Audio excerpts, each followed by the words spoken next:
Right, good evening, welcome. We're back.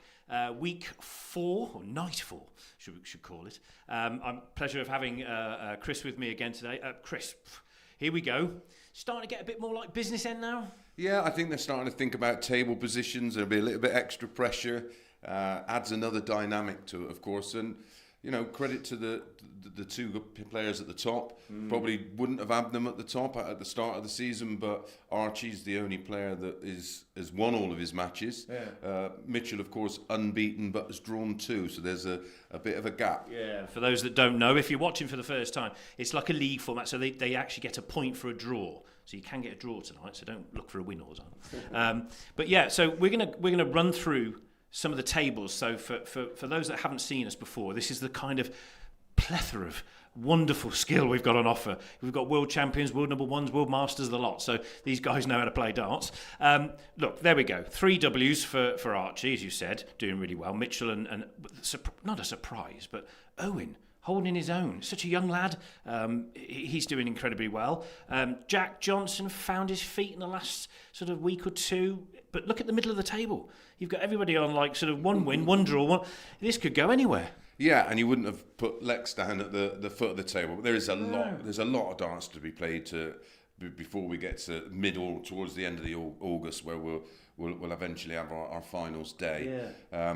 But look, Owen on the same points as Mitchell, and Mitchell's tearing up not just junior darts but senior darts as well, isn't he? He was just over in Denmark mopping up 3 of the 4 tournaments over there, including a seniors tournament. So he's in good company. They're all in good company. Yeah, we've got Archie and Lewis, who have just done very well on the ADC circuit. Yes. I think Lewis has hit his first 9 dart, got that one out of the bag.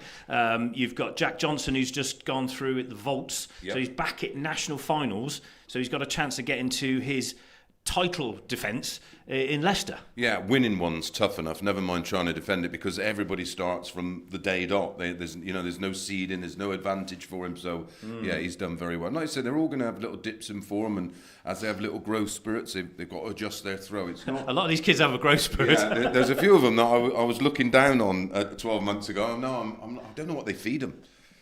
Well, hey, look, so you guys are in for a great treat, but not just the boys. And obviously, we've got the girls here. So, a lot of promotion around the girls' game with our girls' series and the World Championships. But this just gives them an extra platform, Chris, to show that, how good they can be. Now, particularly Macy. I mean, come on, she's playing superb. Yeah, she's on fire right now. Listen, and if they need any more inspiration, not that they do, just look at what Bro Greaves has achieved in the last month. 9 darters and winning a pro tour. I thought she'd win one. Hands on my heart, not this early, but yeah, she's incredible, and they will all be looking up to her and want to do the same. And Macy right now, she's flying. I think she went 8 into a 9 herself. Yeah. You ready? And obviously Chris will be on comms with Carl this evening, and we've got our team as well here for refereeing. We've got our Mitchell we're going to hand over to in a second. So what are you up to? What are we going to have tonight? First up, Turgle from Mongolia, our wizard there, and Weesock's Mitchell Laurie to kick us off. Not a bad game to kick off. Could be the match of the night, and it's up first, but I can assure you it won't be. I mean, every time I come down, and it's a pleasure to do, because I'm getting an insight into the future. There's some fabulous matches. Owen against Archie, that we could see the table change in that match. Jack Johnson, Kai Baysal, come on, and Macy. Yes. Now Yasmin again, she's no pushover, so Macy's got to work cut out there as well. Yeah, listen, there's no real gimmies. They're gonna have peaks and troughs in their form, and it's which version of the player turns up in the night. It's so hard to predict. Well, I very rarely get it right anyway. That's in the senior game, never mind the juniors. You get away with it here. Yeah. We're fine with that. Right, so get your telly boxes on. If you're on in the club or you're on at home, you're on your phones, whatever you're doing tonight, enjoy the watch, and we'll get on with night 4. And don't forget, there's one more to come, and then we're into the finals in August. Don't forget to like and subscribe. Oh, yes, please. Yeah, that'd be nice, yeah. Okay, so shall we hand over to Aaron?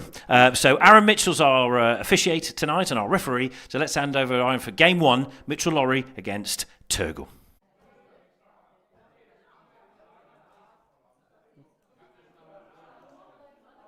Welcome back, ladies and gentlemen, to the JDC Junior Power League. Please welcome our first player to the stage. From Mongolia, it's Turgle.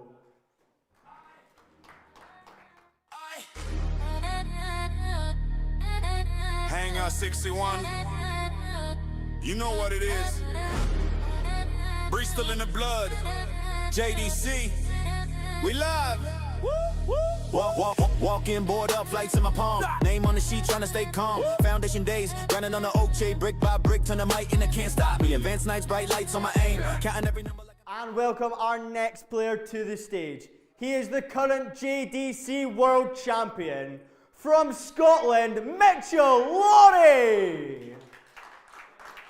It's the Heartbeat Foundation. Advance every lane we keep. JPL roar that junior power. Turn every check out to a victory shower. J-Pill weekend. Friends turn to rivals. Chalk on the hand. Eyes on survival. Legs in my legs, but I'm playing for the set. Tell them game shot with the crowd still wet. Girls series shot. They don't play cute. Ice in the wrist, pure gold in the root. Board 4 buzzing. Board 9 lit. Every single dart got a little bit of grit. This is JDC. Youth on fire. Hangar 61. We climb higher from the first small step to the big stage dream. We don't miss twice.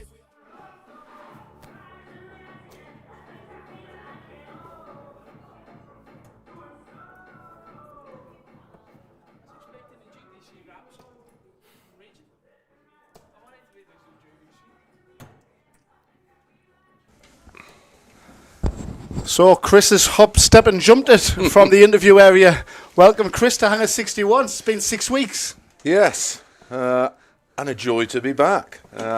Good evening, everybody. Good evening, pal. Well, what a game to get us underway. Positions 2 and 3 in the table, and Mitchell's just he's been flying over in Denmark. Nice of him to let him win one of the 4 tournaments, because he mopped up the boys singles, the boys masters, and the Denmark Open, or Masters, whichever they call Thank it. you, ladies and gentlemen. First leg, He it's is Mitchell to throw first. He's just growing, Game on. literally. I think that Denmark's played such a close to his heart. He's wearing the Danish colours as well. He is, yes. 140. And we're underway. The opening match of 8 tonight, 5 of course for the boys, and the format best of 8. Of course, we can get a 4-all draw. 180. And Turgle responds with a 180. Some start. I have a feeling Turgle's average might go down slightly from here, but just a bit. Well, Mitchell's went up after a 140. It's great when you see a 180 replied with a 180, isn't it, at any level, but 119. the JDC World Champion and the JDC number 1 from 20 events of the Advanced Tour last year. 135. Very nearly on a 10, on a potential 11. 46 after 9. What a start. And the thing is, we're not even Mitchell surprised Leclerc, anymore. 46. Game shot It on is the first leg. an Mitchell 11 Laurie. dart Second hold. leg is Turgle to throw first. Aren't yourself, of course, currently top. Welcome to everybody in the chat. Remember to keep it civil and nice and 100. polite. Very warm welcome to everyone at home or wherever you're watching. And what a start we've Well, that's had. the beauty of YouTube. You can watch it anywhere. 100. It is. I've watched little bits back, and like I say, it's the quality of darts is just outstanding, isn't it? You only got to look at the league table, how competitive it is.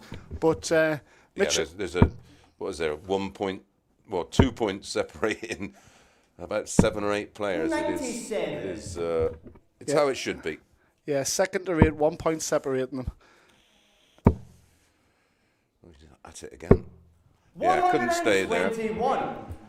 But misses at least a 25 to put him on a finish. So Mitchell himself needed a 2 treble turn. 59. We talk about watching things back. I did watch the Advanced Tour event number 12. It was the final, and it was Mitchell Laurie with a 6-1 win in that final, and he averaged 103, and he's kicked off exactly where he left off. If he'd hit his double to win 6-0, and this was against Jaden Walker, 99. he could have had 116 average. 128. I can't keep calling him wee socks because there's nothing wee about him anymore, is there? He's got to be about 6'4". 88. Yes, I think Mitchell Jamie Ward's good lady is certainly feeding him rather well. 66 could be ball, could be treble 10. 105. Turgle Uniquare 40. So a bit of added pressure now for Turgle. Ooh, double 10. Yeah, just making sure, resetting. 20. Doesn't get the Metro result. Uniquare 41. Tops and tens merchant is Turgle usually, but under the pressure of Mitchell Lorry stood behind him. Are we going to see an early break? 9. A reprieve for Turgle. Turgle Uniquare 20. The JDC number 1, but for how long with Mitchell Lorry with 6 events under his belt already? Big adjustment required. No Didn't really score. attack that double Metro Uniquare at any 32. point. So another chance for Mitchell to double his lead. As me and Dan said at the top, there is the opportunity, of course, in the girls and the boys matches to draw 4 apiece.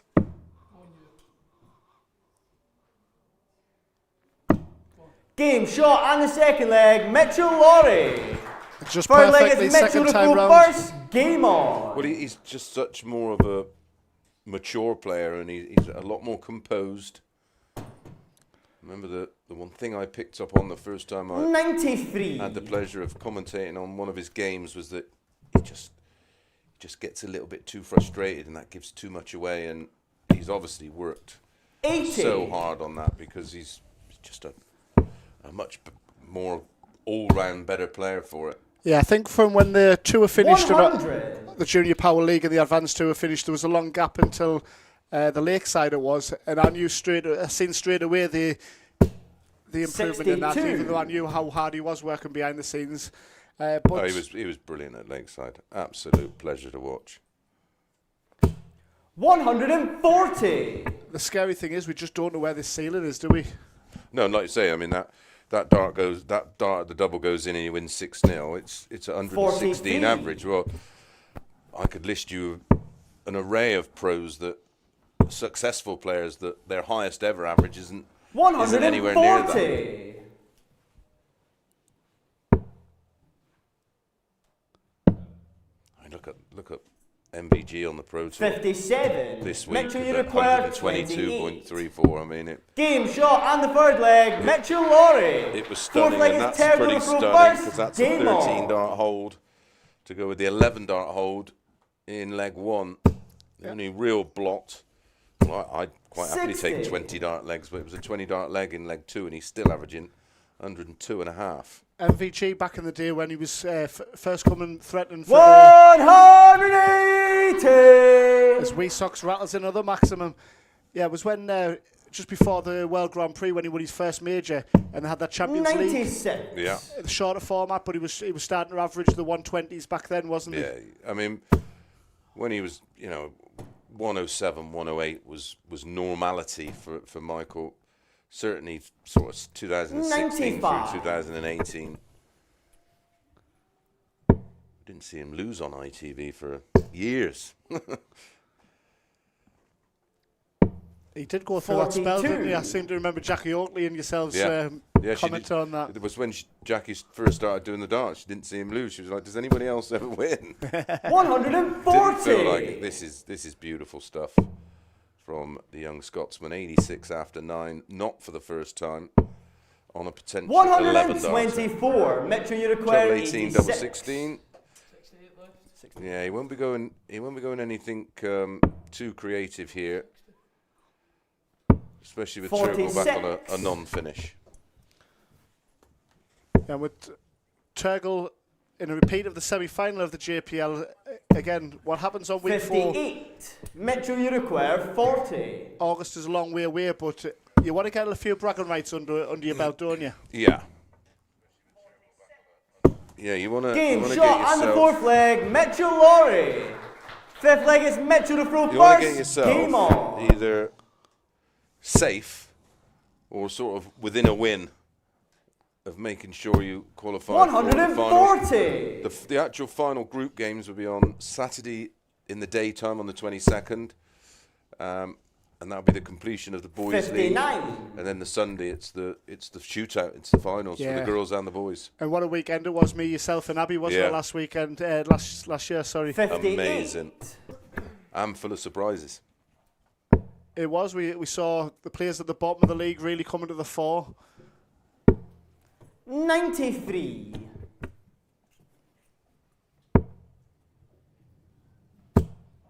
And with the likes of Lex, who's bottom at the minute, you know, if 99. someone like that finishes 7th, they won't be bothered if they finish 7th because they know on their day they can win it. Correct. It is, darts is a sport which is 84. very much all on the day. With Turgle with a 5-1 victory, like Mitchell Lorry in week 3, but he's on the receiving end 140. of a likely whitewash here, isn't he? For the legs difference, this is a heavy defeat, and it's looking likely it's going to be a heavy defeat. 98. Metro you require 64. It was 103 average that Mitchell Lorry secured his 6th JDC advanced to a title. Game, shot, and the match, And he's Mitchell mirrored Lorry. in the Junior Power League Week 4, a 5-0 victory over Turgle Kularelku in our opening match here at Hangar 61.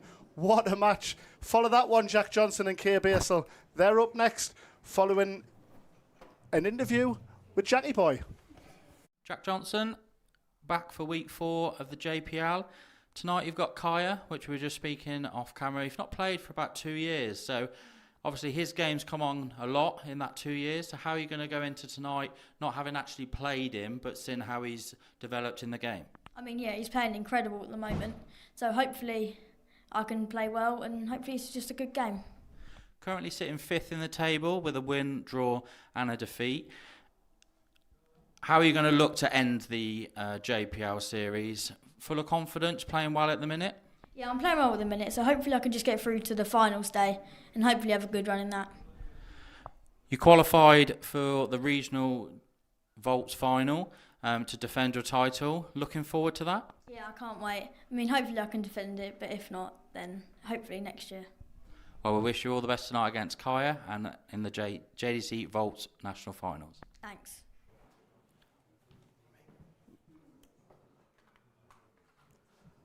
Welcome back, ladies and gentlemen, to the JDC Junior Power League. Please welcome our next player to the stage. From England, Jack Johnson. Every lane we keep, girls step up, JP louder. We are the future, we are the power. Hands up, call your score. Hands up, call your score. Hands up, call your score. Hands up. We are the future, we are the power.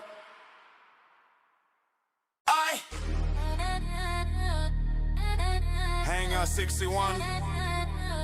You know what it is. Bryceland in the blood. JDC. We live.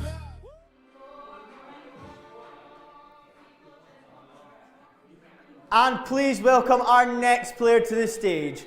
From England, he is the reigning Windmill World Masters champion, Kaya Baysal. Youth on fire, Hangar 61. We climb higher from the first small step to the big stage dream. We don't miss twice, we a hometown team. This is JDC, Bristol Heartbeat Foundation. Advance every lane we keep. JPL roar that junior power. Turn every checkout to a victory shower. JPL weekend, friends turn to rivals. Chalk on the hand, eyes on survival. Legs in my legs, but I'm playing for the set. Tell them game shot with the crowd still wet. Girls series shot, they don't play cute. Ice in the wrist, pure gold in the root. Board 4 buzzing, board 9 lit. Every single dart got a little bit of grit. This is JDC, youth on fire. Hangar 61, we climb higher from the first small step to the big stage dream. We don't miss twice, we a hometown team. This is JDC, Bristol Heartbeat Foundation. Advance every lane we keep. JPL roar that junior.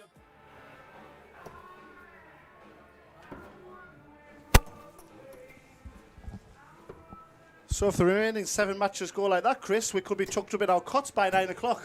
Yeah, that was 14 minutes of action and just 74 darts to play 5 legs. 101.55. Take a bow, Mitchell Lorry. That was special. Yeah, and on paper, this has the makings of going very close compared to our opener. Yeah, Jack's just starting to find a bit of form again. Thank you, ladies and gentlemen. First leg is Tiniest Jack to throw first. little dips. Game on. Looks to be somewhere near back to his best, and well, 60. Kaya Baysal's one of those players that's just really come on, hasn't he? Yeah, I think from his WDF senior experience and winning over in Hungary at the Classic, he's really has propelled himself from that, hasn't he? Just giving him genuine 49. confidence and belief that, listen, I can compete at the highest levels that he's competing in. Because I did look at his rankings 54. with ADC in the Northwest, and his averages were bang up there. That was prior to that, but he just wasn't able to replicate that on the Advanced Tour. And sometimes it doesn't click all together, does it? No, it's like I say, it's that they'll play to a certain level, but on some days you just find it. You can do it without any effort. You almost feel like you'll hit them in off the lampshades. But on other days it's a really tough sport, and listen, they can all play to a really. Their B game is all pretty tidy. Yeah, and as well with when you look at Coventry was a good venue. It served its purpose rather well, but we've now got Hangar 61 after we, and it's a future for our youngsters. Yeah, and what an environment for them to learn their trade. It's got everything. 95. If you sort of had a dream and a vision of what to create, it would look like this. And credit to all the JDC team. 140. And they're always improving. They never stand still and think, right, yeah, that's it. We've got it sussed. Yeah, and we look 132. Kaya Uruguay 170. The summer for finals it was, and it was the sweatbox of that little tight venue for the stream room, and this has just got quality written all over it, as is this 170 pop. Bullseye required. And I think we're seeing that with the standard of darts, aren't we? The players are responding. It's the home of junior darts. 16. It's Kaya purpose-built. 30. And we talk about the stage, the setup, and players that are suited to the big occasion. Mitchell Lorry, obviously, as we've just witnessed, but these two players are going to be right at home, aren't they? Yeah, I said it on night 3, 8.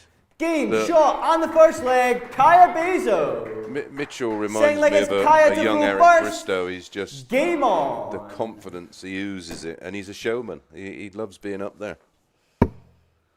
So it's a break of throw in leg 1. 83. 18 dart break of throw at that. Yep. Jack had a few darts at a double, didn't he? So, but one thing about that, how the players are 60. Our youngsters are able to window wipe and rattle straight back on there. Well, I think that comes with the all the various tours that they play on there. You haven't got time to sulk, so they just sort of 140. They just get on with it.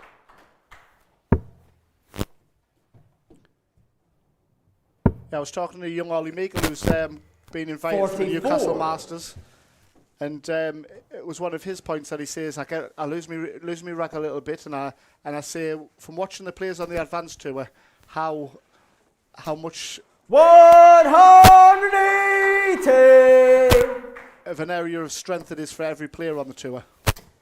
140. Kaya Uruguay 98. Well, it's very much sink or swim, isn't it? Treble 18 for double 12. Just misses it, but we'll be back. Bit of a really strong scoring leg.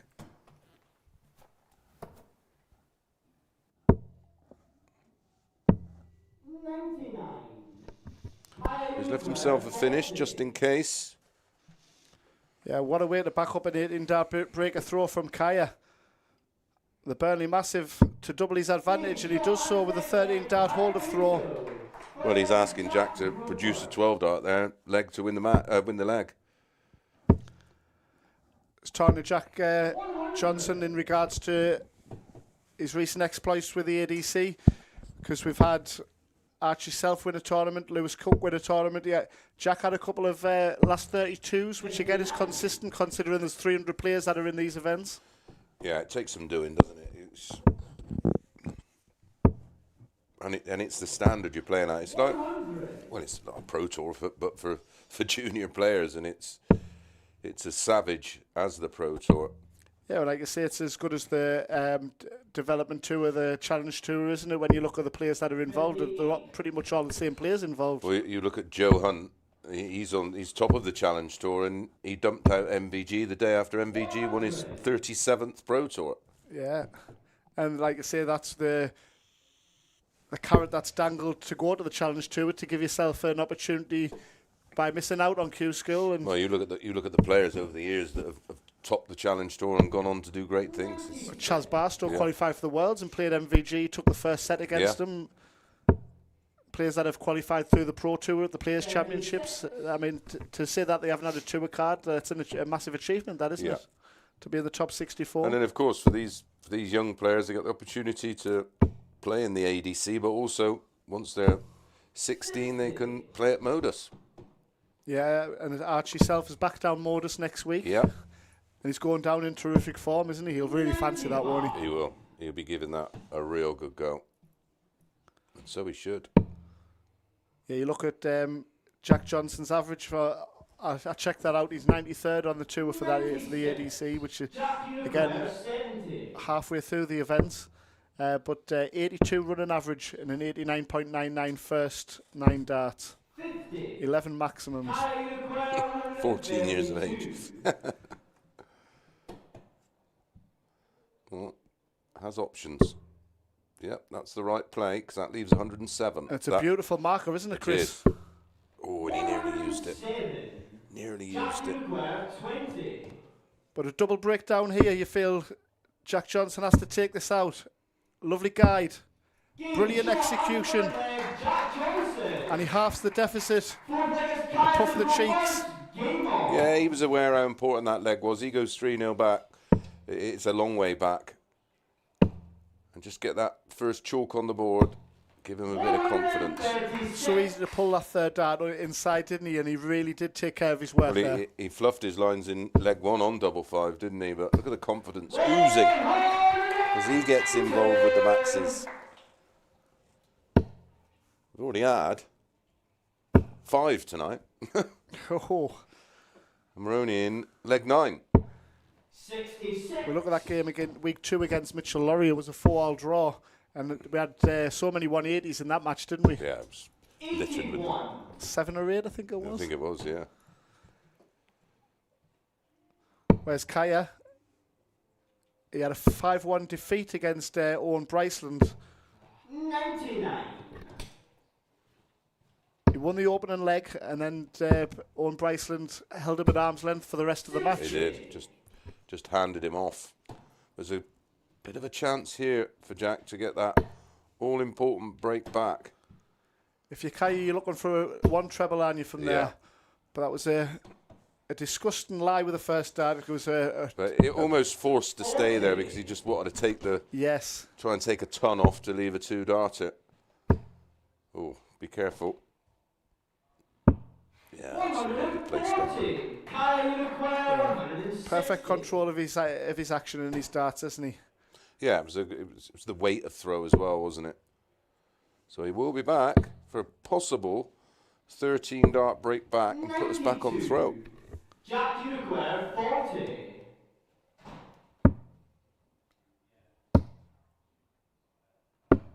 Extension of the arm for a lefty. They love double 10, the lefties. James Wade. Yeah, Wade is still going strong, isn't he? Yeah, it's number 6 in the world. You almost feel like there's a point to prove after not being included with the Premier League, wasn't there? In his And he's doing just that. And the year to date, so post World Championships, the year to date ranking he's at 6. So that 6 is it's not inflated because of like the odd deep run here or there. Yeah. Still winning Pro Tours. That's remarkable. Considering it was like 20 years ago, he made his debut against me in the match play.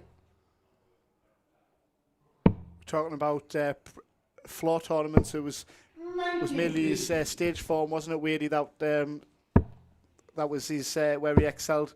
When we talked about Las Vegas with the World Masters being held over there at the Hotel Rio, I remember over at the Desert Classic one year at the Players' Championship event when he beat Ko Stumpy in a final. That's a few years ago. It's going back a while, isn't it? 61.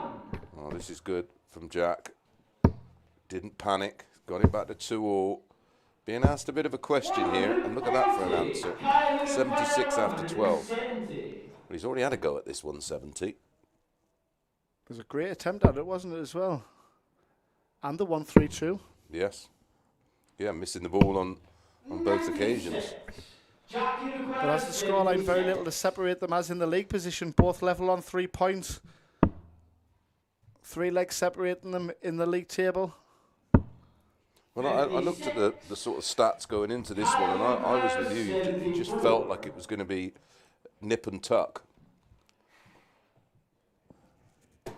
Yeah, with our first match, we all know Turgle can turn on the afterburners, and Mitchell more than likely to turn it on as he did. But this one, you just knew was going to have a bit of mileage in it, didn't you? Yeah. Well, after Mitchell's exploits, which was about 10 or 11 days ago in Denmark, he then went on to win the Scottish Spring Singles Boys event. Game shot on the fifth leg, Jack Johnson. Where he actually defeated another JPL player in the semi-final, Owen Bryceland, en route to... A 4-0 whitewash, wasn't it? It was, yeah. And then he averaged nearly 90 in the final to beat Alfie Robertson 5-2. But from the last 64 onwards, he didn't drop a leg until the final. He averaged 107 in a 3-0 win in the last 32 against Lewis Philbin, and then averaged 105.5 against Riley Black in the last 16, 4-0. 91. Yeah, was the youth events over in Denmark, just to add to that. 93 average in a 6-2 win over Jano Bottenberg, but then the averages were the spring to life quarter-final against Ross Montgomery. It was, this is in the seniors. 4-3 victory, 102.24 average. Yeah, in the semis of the Masters boys, he averaged 103.63.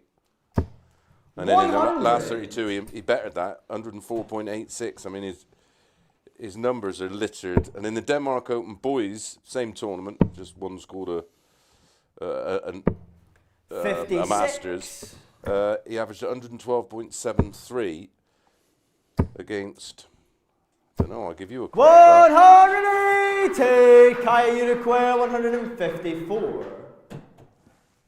Was that Marcus Schmidt? Jackie with another max. 82. You set me up perfectly Jack Uniquare Yeah, I did, mate, yeah. Right under the bus, son. Treble 10 is found right in the middle. Oh, can he use that? 48. A little bit of a pull. Kaya Uniquare 72. From 2-0 down to potentially 4-2, but Kaya has a chance to bounce back and get us to parity. Brilliant first start, 2 12s for a level game. Double 6, other side of the board. 60. But Jack knows this is massive because it guarantees a point. Jack Uniquare 18. And it's a well-earned point against a in-form. Game shot on the sixth leg, Jack Johnson. But it is a 17 7 leg dart is Jack breaker to throw. throw first. Game 4 on. on the spin from being 2-0 down against a player at that point was averaging 96. 135. And Didn't think there'd be a lot in it. And when you look at the averages, there isn't a lot in it. no, it's fine margins, isn't it? If that double 12 had went or the double 6, we Yeah. could have been very much looking at being back on through, obviously, but the execution on tricky doubles, on double 5, on the double 9 there, his timing's been just that little bit better, hasn't it? Yeah, he's just took his opportunities a little better. And then he's just kept the pressure on. So, you know, he's almost forcing the error because of the added pressure. And the scoreboard pressure, of course.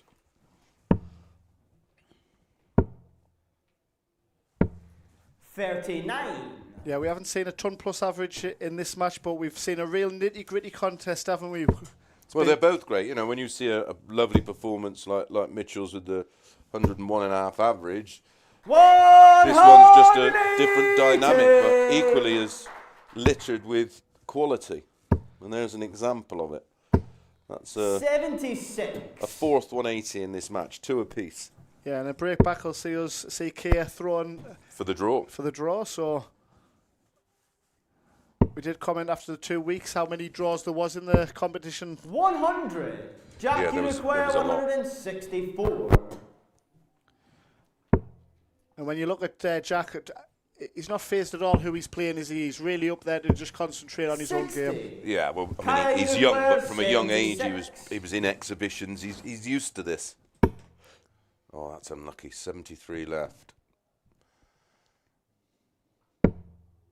Doesn't get the recovery dart. So 36.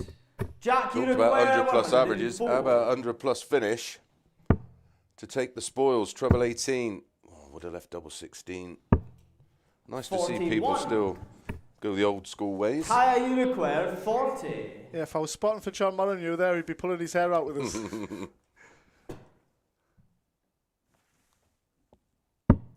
Game shot and the 7th leg, Kaya Baysal. Kaya with a very 8th and final true, leg is Kaya to throw first. confident dart, taken out with the Game first on. dart. Clean, wasn't it? Right in the middle.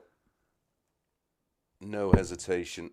Now has the darts to secure what would be in the end 100. a very good point, because momentum was with young Jack. 4 on the spin. And a chance at 104, but couldn't find the treble. But look at this. 180. That's his third. 5th of the match. The Junior Power League here in Bristol at its very best. 57.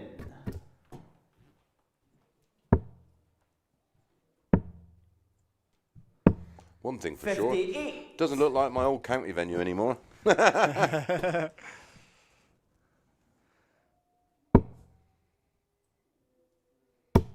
Pressure is on. He knows he needs to find a treble. 58. One on the top wire, one on the bottom, and one on the outside wire. Treble 18. And Jack, with that max, has stolen the darts. 81.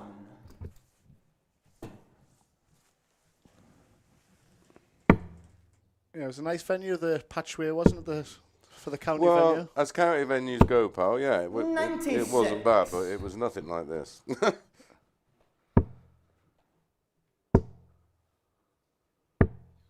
58. So this last leg firmly in the balance still, but Kaya will be looking for a 2 treble visit here. Again, a tricky blocker. Just not having the rub of the green 56. is our Burnley Jack, you maestro. require 124. Missed out on 104, still possible. Not now.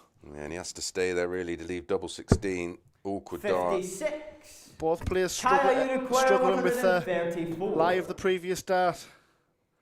Too close, that's why. Oh, another one of those leaves double 16. One of the new modern routes for 134. 110. Oh, not a bad Jack, you second require prize. 68. Should get at least 1 dart. Oh, he's going to get 1 dart at tops. 48. Why is it inside, Chris? Yeah, thickness of the Kaya, wire you away. require 24. And he'll feel a little hard done by. That's his only match dart, isn't it? It is, yes, and Kaya had part of the combination with treble 16, but Game shot takes it on out the like 8th double leg, top Kaya Baysal. in the 7th leg. This match finishes Kaya 4 legs Baysal all. does secure with a draw, and it's a well-earned draw for both players at the end of the day, Chris. Yeah, I think it's about right. He probably, after going 4-2 up, probably felt like he should have created more chances, but Kaya Baysal just stuck in there and got it done in the end. And for me, 4-4, about right. And from 2-0 down for Jackie Boy, he would certainly be pleased with that in the end of it. So, well, we draw breath. After the short break, we've got our... Have we got our third boys match, or have we got a bit of Becca Allen against Kirsten Casley? Who knows? Well, we'll find out shortly. Stay with us, folks. 2 shoes, same throw, completely different results. Why darts with everyday shoes? When there are special shoes for your sport, with the wrong shoe, you fight against your own stance. The everyday shoe gives way. The triple 20 remains stable. No tipping, no readjustment. Full focus.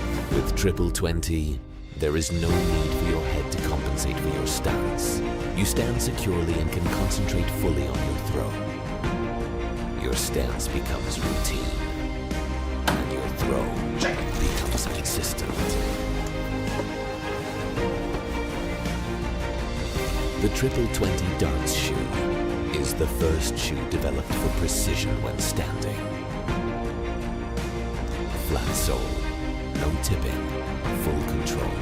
No matter how you stand when throwing the dart. The specially developed leading edges allow you to align every single throw with millimeter precision.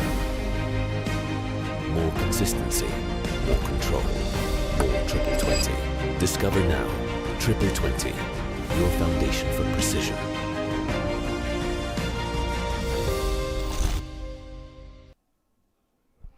Is it me or has the standard just gone through the roof? Wow. Okay, so there's the opening 2 games. I don't know why I look surprised because I know how good these players are, but boy, what a game. That shows a bit of grit and determination. You go 2-0 up and then come back and get a point. And Mitchell just went off like a rocket, so I'm going to tear up the rule book. Okay, so there are the first 2 games done. We're now going to turn our attention to the girls' league now. And Rebecca, you probably see them behind me now, just ready to walk on. Rebecca and Kirsten. Now, Rebecca is going to play twice tonight, just as she's not making the next one. So we've got twice we're going to see how Rebecca gets on. She needs a win, but so does Kirsten. If she can get a win, everything changes. And we'll go through the tables at some point, but this is going to be a game and a half, I'm sure. So should we get on? Let's get over to Aaron and introduce our players for the next game on, which is Rebecca and Kirsten. Welcome back, ladies and gentlemen, to the JDC Junior Power League. We now prepare for our first girls' games of the evening.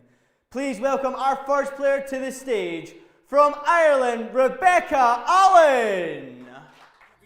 Girls lock in, no fear in the face. Throwing straight truth, red paint in the place. This is JDC, youth on fire. Hanging 61, we climb higher. From the first small step to the big stage dream. We don't miss twice, we a hometown team. This is JDC, it's the Heartbeat Foundation. Advance every lane we keep. JPL roar that junior power. Turn every check out to a victory shower.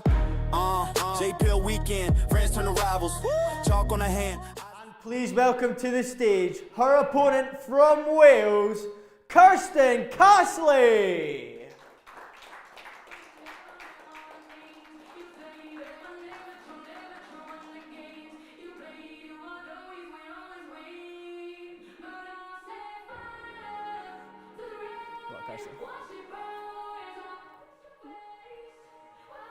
So 9 darts each, then back up throw first.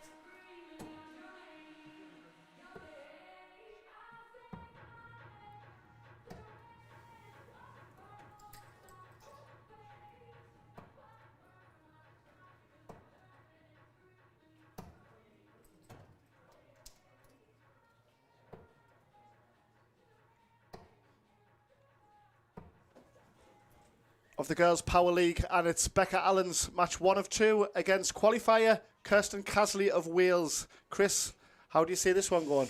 Yeah, well, week 1, Kirsten had a draw with Lucy Shepard. Week 2, she lost to table-topping Macy Gibbons.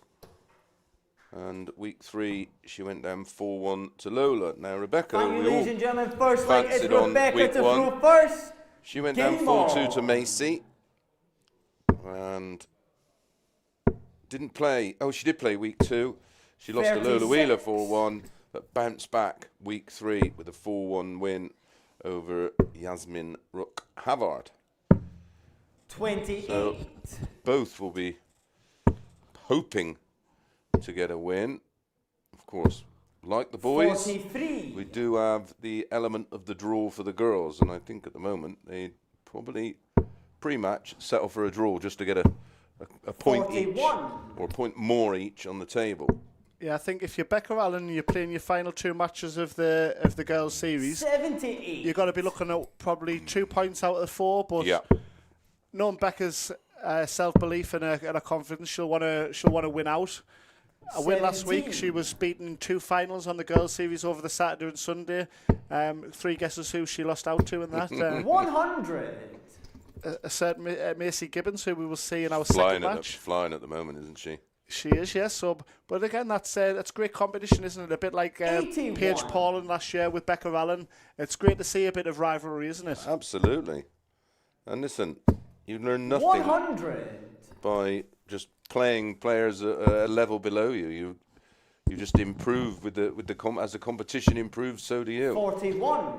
Rebecca, you require 144. And that's where I was talking to Christian Ennis has said that 80. you look at the tournaments that you have coming up in Northern Ireland, for example, you've got to pick and choose, haven't you? Because you're in a lose-lose scenario sometimes.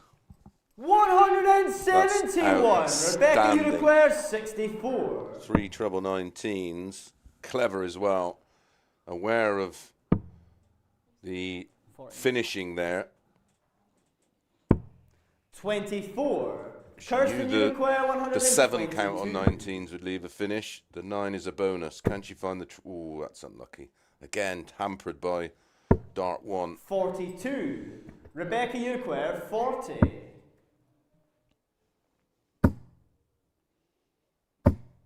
No score. Kirsten Uruguay, 80. So for an unexpected break. Did have the option of 25 and ball. 40. Rebecca Tees up Uruguay, tops, just 40. in case. Game shot on the first leg, Rebecca Allen. You don't Second normally leg get is 2 Kirsten chances Uruguay. or 2 visits to the board. Becca Allen does take that out.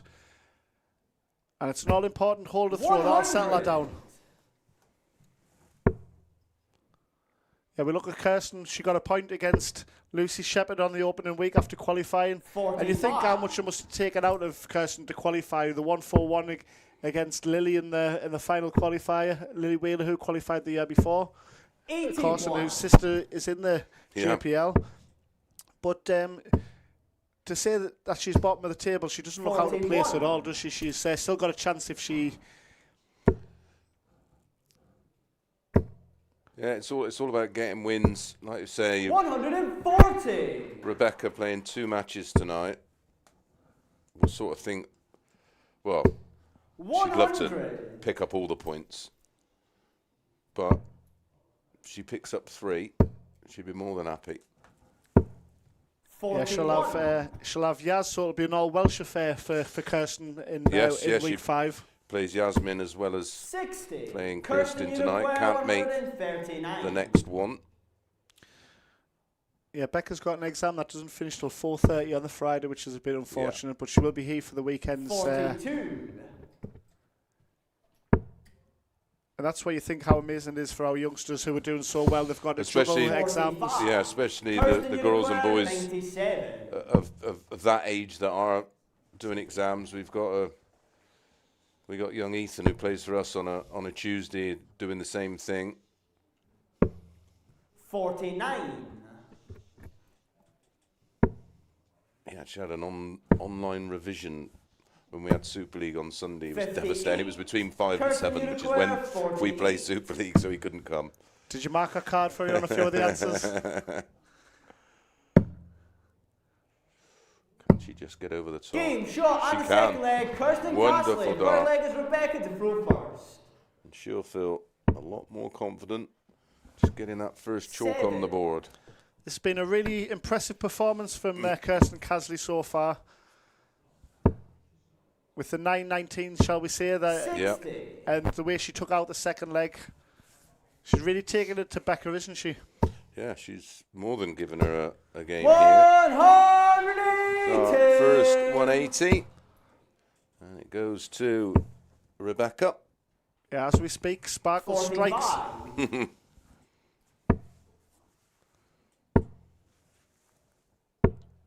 81.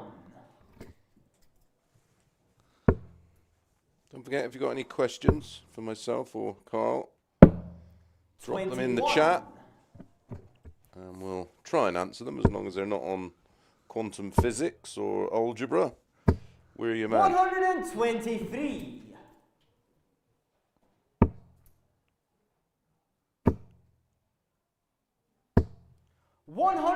Super Rebecca start. Uruguay, 110. Good lead for Rebecca. No surprise with a 180 in the leg. 70. Very nearly has the 110 out for a 15 dart hold. Time on her side for a third consecutive 85. hold of the Rebecca match. Uruguay, 40.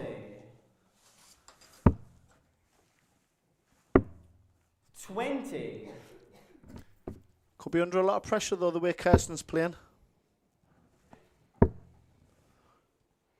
Yeah, she's love to stay there to leave at least the 130. 60. Yeah, clever dart. Rebecca Uniquare, 20.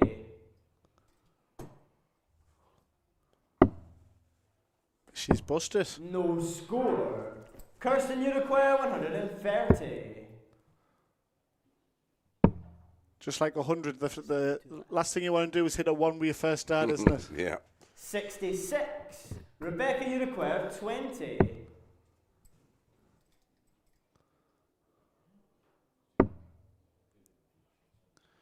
How close was that second dart? Where does she go from here? Split it down the middle. Nip one, pearl one. No Yeah, score. it's tough. Kirsten Uniquare, 64. Well, this will feel like a bit of a steal. It'll feel like a double breaker throw. Double 12. Oh, No that's score. slipped out of her hand. Rebecca Uniquare, 20. Can Rebecca get the Game advantage shot back? on the third leg, she Rebecca does. Allen. Fourth leg is Kirsten to throw first. It's another hold. No breaks to throw yet. Plenty of opportunities. 60. And of course, with everyone talking about Macy Gibbons and rightly so, how well Macy's playing. But 100. we've got to remember that Becca Allen's our defending Junior Power League Girls Champion. Yeah. And what a performance it was in beating Paige Paulin in the final. Well, it was one of those. 78. It was almost a foregone conclusion that Paige was going to win, but Rebecca had other 96. ideas. Yeah, that was a big moment for her. You could tell in the interview afterwards that she was 41. overwhelmed. They went to the World Match Play, didn't they, for the Sunday for the Yes. for the Women's World Match Play, 100. and Paige reversed the She did. I watched it. result. But again, great experience for both Paige and for Becca, wasn't it? It is one of the 60. most wonderful stages to play on. Certainly my favourite. I mean, I know how hot it is in the crowd, but I imagine on that 63. stage. Well, back in the old day, before we had the introduction of LED lighting, which doesn't emit any heat, that stage was unbearable. 82. Rebecca Uniquare, 142. I seen a clip of the very first 9 data. I 60. don't know who Phil Taylor was playing that game. Yeah, I can't remember either. Answers on a postcard, Chris. Or maybe I've just chosen to not remember. 42. What was your average Rebecca that game? Uniquare, 100 82. for 23 legs, and I won 7. Tough score.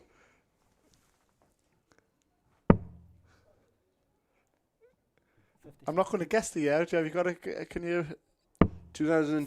42. 2002. Kirsten Uniquare, Incredibly. 138. 24 years ago. Oh my God.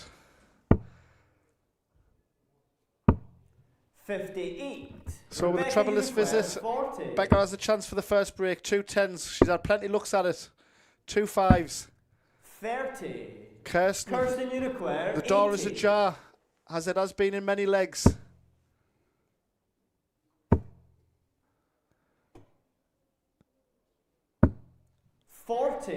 Great Rebecca attempt. Uniquare, 10. To guarantee a point. Not on this visit, Chris. It's Kirsten a dodgy Uniquare, double 5, isn't 40. it? For that very reason.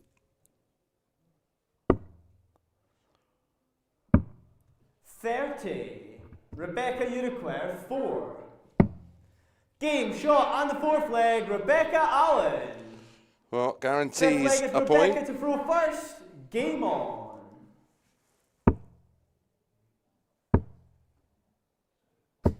$60. And you feel that probably one more point will secure it, but as we say, from a 3-1 lead, Becca will be certainly looking to maximise her points 26. and get up the table as far as possible.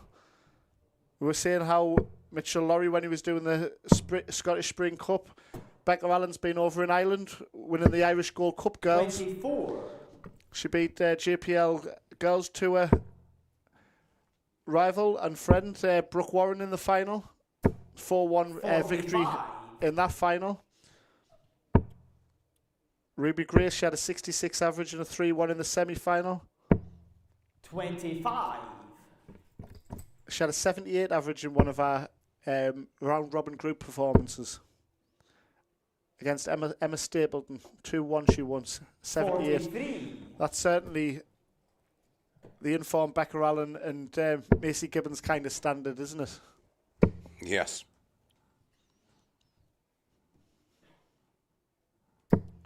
43.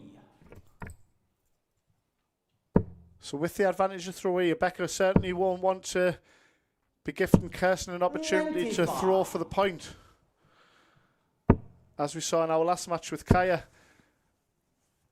It's only a break if you're able to hold, isn't it? Yes, mate. The old tennis phrase, a break's not a break unless you hold.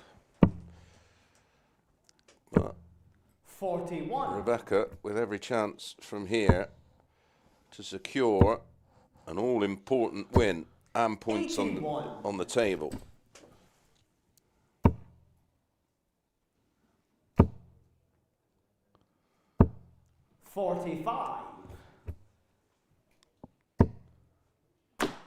Yeah, timing-wise, Kirsten's big scores have been kind of just to stay in it rather than to take a leg by the scruff of the neck, unfortunately, hasn't it? Yes.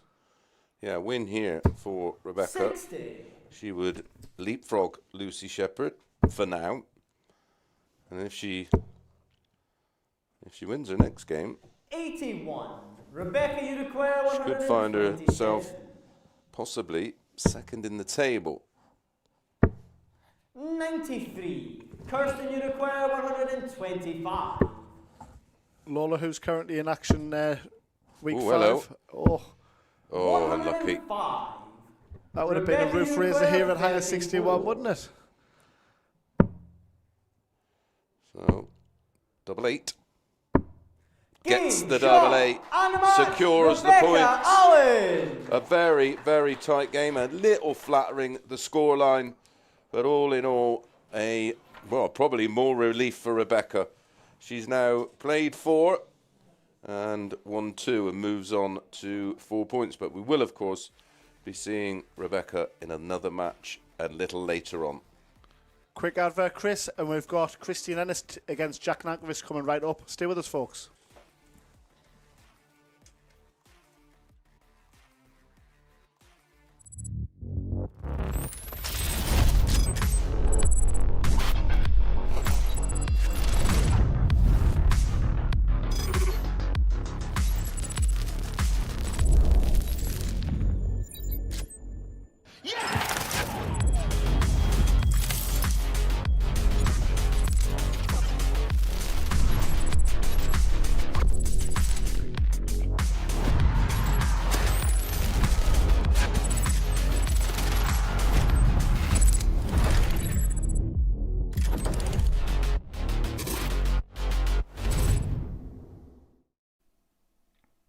There's a statement of intent then from her first match, and she'll be up later again. So well done to Rebecca on that one.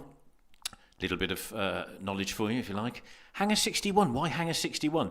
So in comms, Chris played here at the Patchway Sports and Social Club back in the day, in his county days, I'm sure. But the Hanger 61 now, revamped, is the aerospace round here. Concorde was built round here, so hence the Hanger.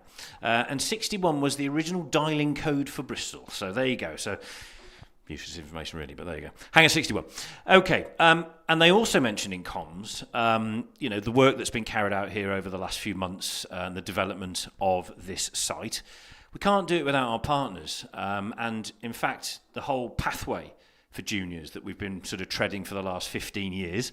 We were banging the drum for these kids years and years ago, but now, wow, the world knows about it, don't they? So we caught up with our chairman, Steve Brown, actually, just to a little bit of explanation about how these partnerships really make a difference to us at the JDC. Professional Dance Corporation have continued its support to the JDC with another multi-year deal. How important is that for everybody involved within the JDC? It's fantastic. I mean, they've supported us for the last 15 years. You go back to the days of Rod Harrington endorsed us initially, and Tommy Cox gave us our support, and obviously later Matt Poulter and the board. So, I mean, for having that support and that behind us, with us, Winmore and PDC, and the synergy that those three companies create, I mean, for us, I think is we offer opportunities now that nobody else can match. Ready for another then? Right, they're ready. Let's get it on then. So back to Aaron, and we've got Christian Ennis versus Jack Nankervis. Welcome back, ladies and gentlemen, to the JDC Junior Power League. Please welcome our next two players to the stage. From Northern Ireland, Christian Ennis, and from England, Jack Nankervis. You know what it is. Bristol in the blood. JDC. We live. Walking, boy, up like my palm. They wanna see trying to stay calm. Foundation days. Wearing a whole shape, brick by brick, to the mic and I can't stop. Same again, 9 darts each, then Jack's full first.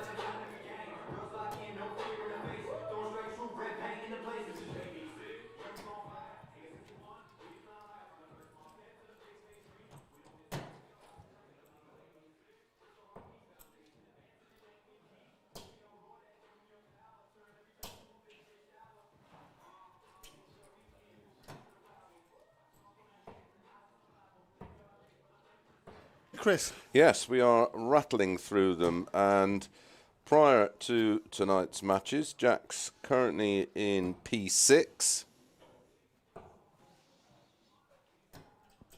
Yeah, both level on 3 points. Yes, 6th and 7th.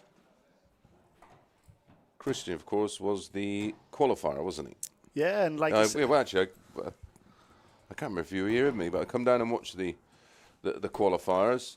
Thank you, ladies and gentlemen. Didn't play his best starts in the final, but throughout the qualifier, he was very good. And week 1, he had a great win, didn't he, over 55. Jack Johnson 5-3.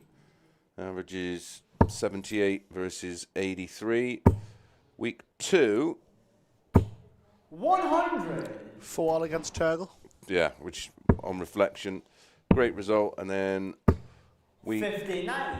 3, he ran into a rather lively Mitchell Lorry. I do believe he won the first leg in that one, and then Mitchell rolled out 5 on the spin, averaging nearly 94. Yeah.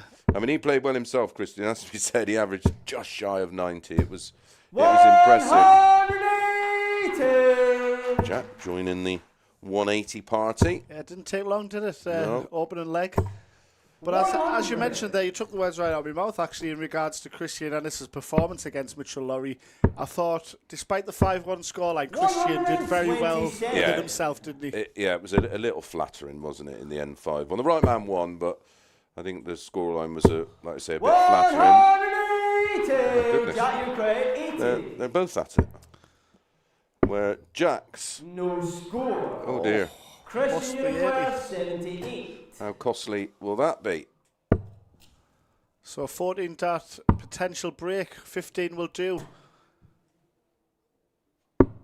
Brilliant. Game shot on the first Absolutely leg. Brilliant leg to open this match. Yeah, Jack week 1 had a 5-2 win over Lex.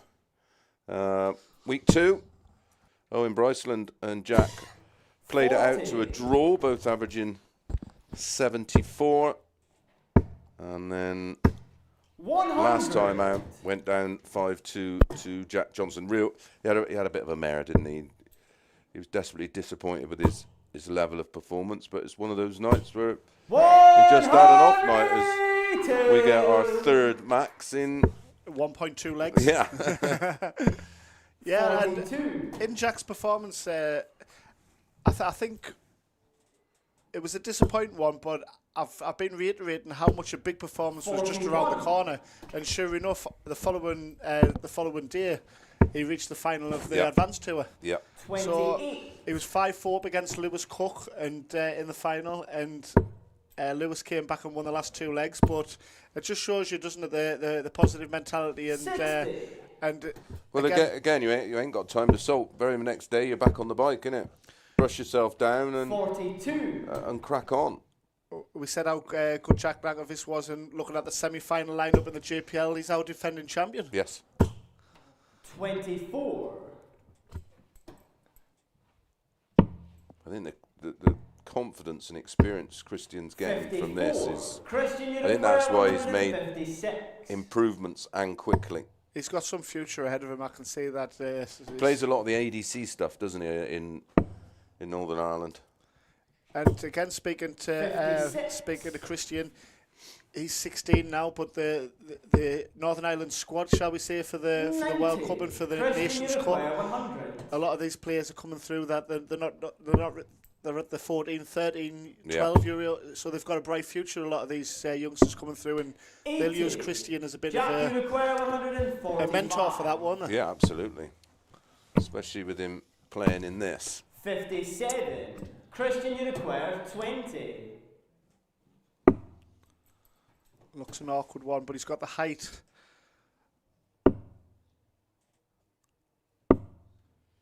I was going to say to do a Mitchell Laurie and get over the top of us. 88. Wants the ball. 49. Weight of dart was okay, but the line Christian, way off. So 10. for 2-0. Only averaging 76 feels a lot better than this, but this long leg has really put a dent in the numbers. Jack, you require 39. 7. Oh, he's miscounted. 28. I think he may have thought he was on 49. The 17 would have left 32. Christian, you require 4. But when you're under it, your mind can scramble. That's a Game lovely shot adjustment. on the second leg, Christian Ennis. Third leg is Jack to throw first. Long old leg, so any idea of a big average, though? You know, they don't. 100. Like my famous saying, they don't write averages on checks. Judging by the first leg, like I said. Or on the trophy. John Part. 57. 90 average for the World Championship. Yeah. 2007 or 8. But like I say, the first leg, Jack Nankervis was on a 14 data. Christian takes out a 15 data. They can be up in the 80s in a matter of 2 legs, can't they? 58. But despite the averages, it has been a fascinating two legs. We've had 180s galore. I mean, this table is so tight. 55. You know, a win here for either of them jumps them up the table. We have got a match later on in the night where we've got Lex Passhauser, our 2025 JDC World Champion, against Lewis Cook, who is on everyone's lips right now. 49. And they're 9th and 10th in the table. I know, that's that's bonkers. So it's very unforgiving, this Junior Power League, isn't it? 96. Yeah, there's very little margin for error. It's brutal. 45. But this is why we see such quick development of the young players now, because it's not just this environment. There's lots of mentors there. You know, 40. the JDC understand they have a duty of care to the younger players, and they get that. They get all the advice and 57. little arm around their shoulder when they're a bit grumpy. They've got academies, haven't they? They've got exams. They've got travel. They've got commitments. And their kids. They've still got to be kids. 152. And they take it all in the stride, don't they? 82. Christian, you require 89.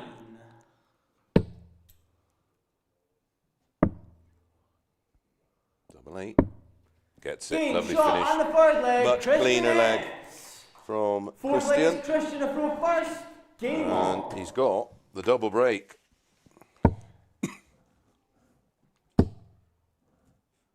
And if you're Jack Nankervis, you've just got to think, 22. as in the JPL final last year, where he went a couple of behind and then he went on a leg spree mission, didn't he? 135. Yes.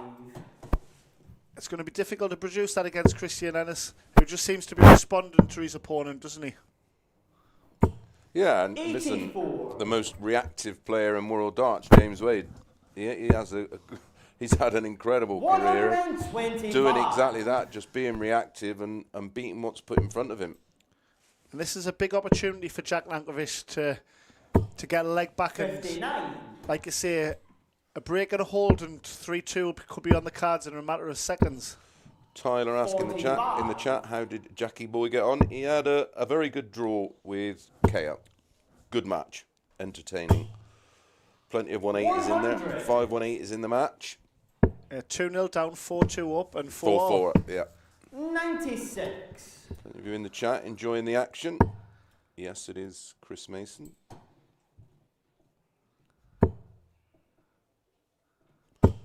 140. Jack, you require 100. Glad you're enjoying the darts, Todd. So are we. Oh, hello. Game go shot on. and the fourth leg. Well, Jack that's a way to win your first Fifth leg leg with is a Jack to throw first. 100 out, Game 15 on. darter, and a break of throw. That's a bonus. Never looked like missing, Chris. 59. No, not. Well, that first dart went in there. He just, listen, he's rat-tat-tat player. Mitchell Laurie wasn't very good. He took 14 minutes and 74 darts to win 5-0, average of 101.5. 40.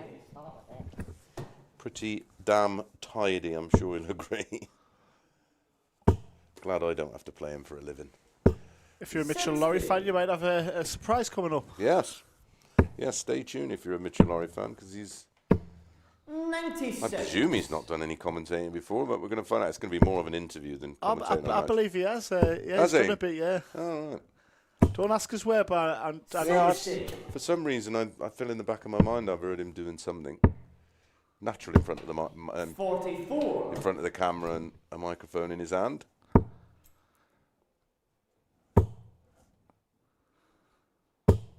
Very well, thank you, Dan.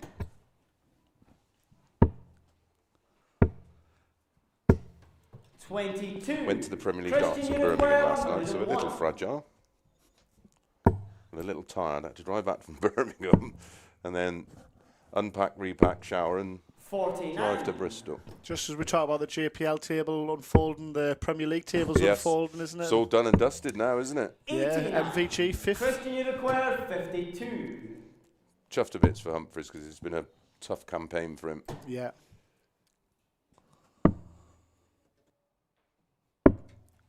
36. Jack Uniquare, 151. 57.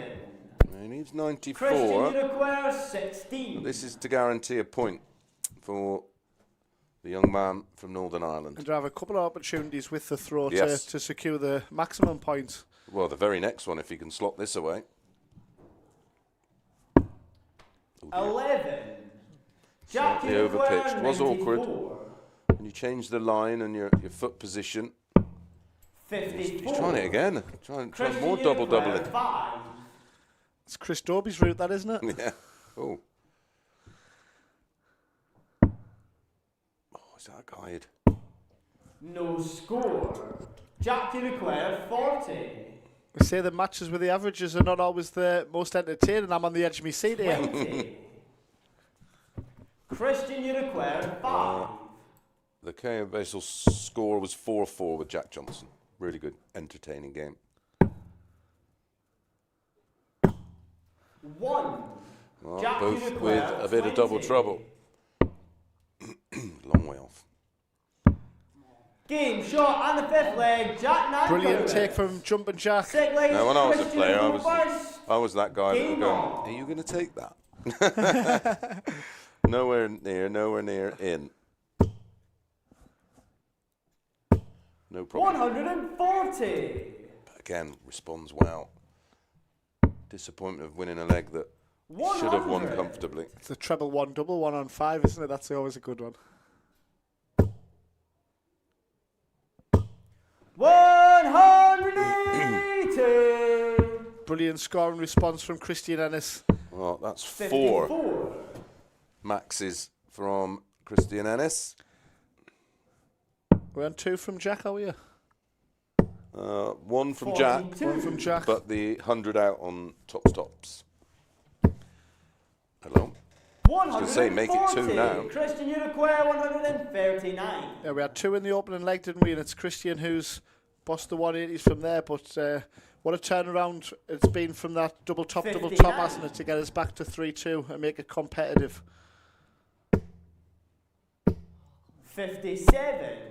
Christian Uniquare, 80.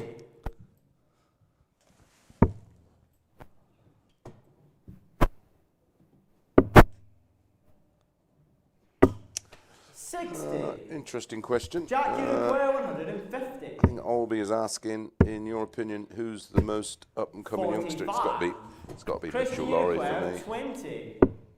Yeah, as good as everybody else is, he's quite a And that's not being disrespectful for anyone else. No. He's just that little bit further advanced than No score. certainly in. Jackie require 105. And that doesn't always play out. Listen, he's not. Well, he is top of the table at the moment, but might not be for long. 89. That is unfortunate. The Christian leg require that 20. he's getting chances in that. But again, what a difference. It's 9 months it's been, hasn't it, Yeah. since we've seen the turnaround, hasn't it? Since Yes. pretty much the end of this season in the JDC. He really turned it on after that, didn't he? Someone says this venue seems a bit empty. It's not open to the public, is it, this night? No, it's No. It's just for the family and friends. Yeah. Just so the players get the best of order and it doesn't get a little bit too rowdy.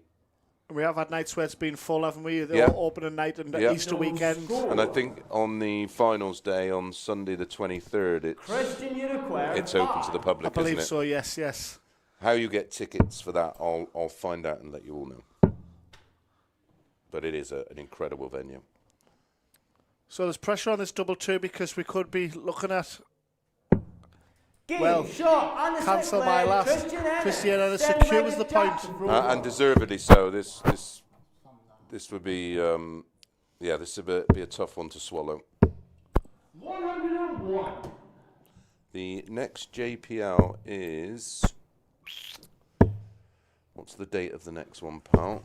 Again, Give whilst you're in the next match, I will find that one out for you because I can find out now. I've got it written down somewhere. we've got one more and then we've got the Saturday, haven't we, for the... Yes, it's the Saturday, the 22nd of August is the final boys 60. games. Something in June and then we miss July, is that right? Yeah, I'm not sure whether...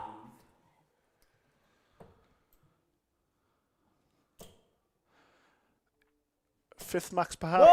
180. No, perhaps about it.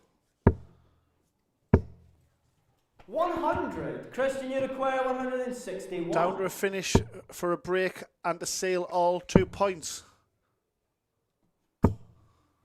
97. Jack, you require 155. Yes, the next JDC JPL, Friday the 12th 29. of June. Get that Christian, in you your require diaries. 64. Well, be a couple of days into full swing. Yeah, sorry, it's the 27th. No, that's right. Yeah, it's Game, shot, and Friday the match, 12th of June as Christian Ennis. Ennis eventually gets over the line against disappointed. He won't be happy with the way he played there, but for me, I'm not sure about you, Carl, but I think that's about the right result. Yeah, Christian, his timing was spot on, wasn't he? And he didn't let that 2-leg loss in a row affect him, did he? No, he kicked on from that. And He did, and lots of 180s. I made it, was it 5 in the end?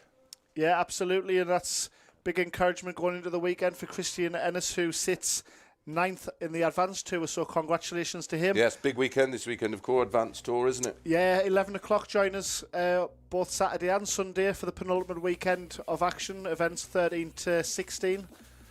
But next up, we've got Owen Bryceland and we've got Archie Self. A quick interview with Archie, and you're going to have a new co-commentator. I am. Stay tuned. Do not miss it. I'll be right back after the next game, everybody.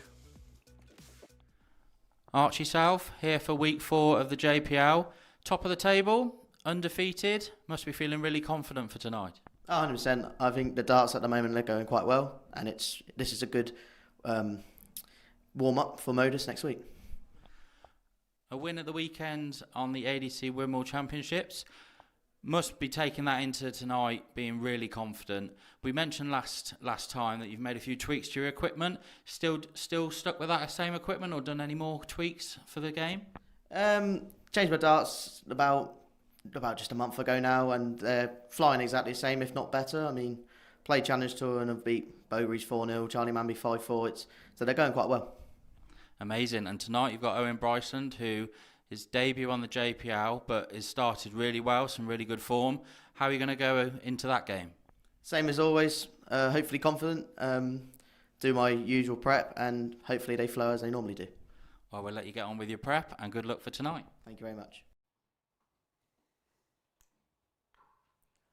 Welcome back, ladies and gentlemen, to the JDC Junior Power League. Please welcome our next 2 players to the stage. From Scotland, Owen Bryceland, and from England, Archie South.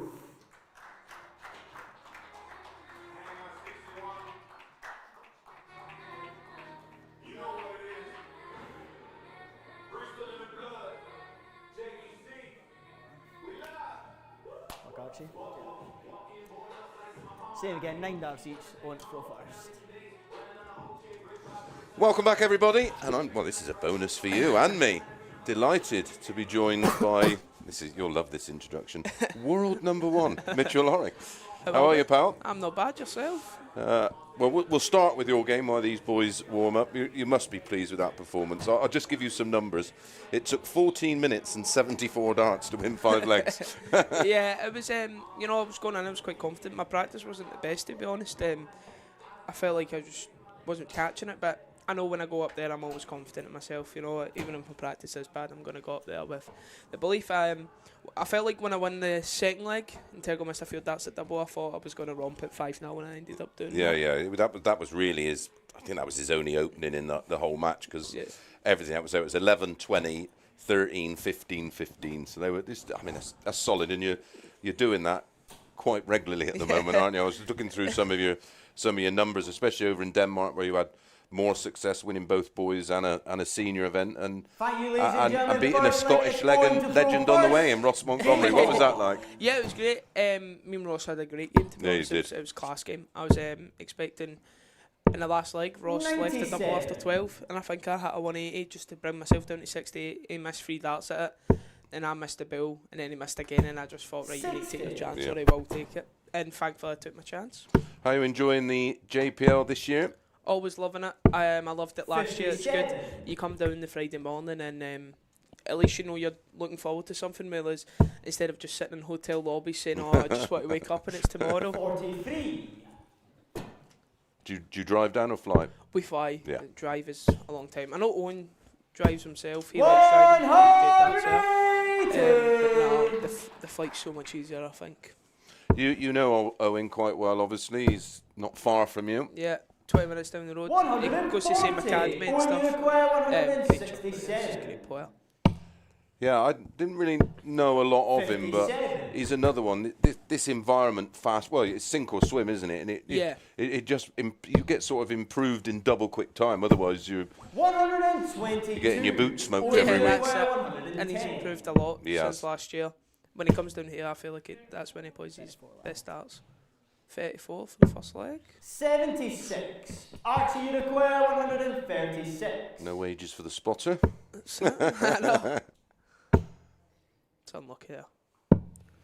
Yeah, it's lovely to have another player's perspective because people don't realise you can throw 3 great darts and just get 60 for it. Yeah, it's mad. Bryceland. Second leg and it's the same with one leg. If you hit a big score, it can change the whole leg. And the whole dynamic. Yeah, it's just mental how darts work. And it's interesting what you say. I've had the same as you, where you're in the practice room and you're just not feeling it, and then all of a sudden you walk out and it just you're like, how can you? And then sometimes you could be in the practice room and hit him in off the lampshades, and then go up there and just play ordinary. I know it's mental. I think a few weeks ago, I think it was actually when I was playing Owen, when we drew 4-4. I was in the practice room and I was missing 9 data and I was just hitting everything. Then I went out. The first 2 legs were great, and then I just didn't have a ball door. And then came back and I won the last 2 legs, thankfully, and got a draw.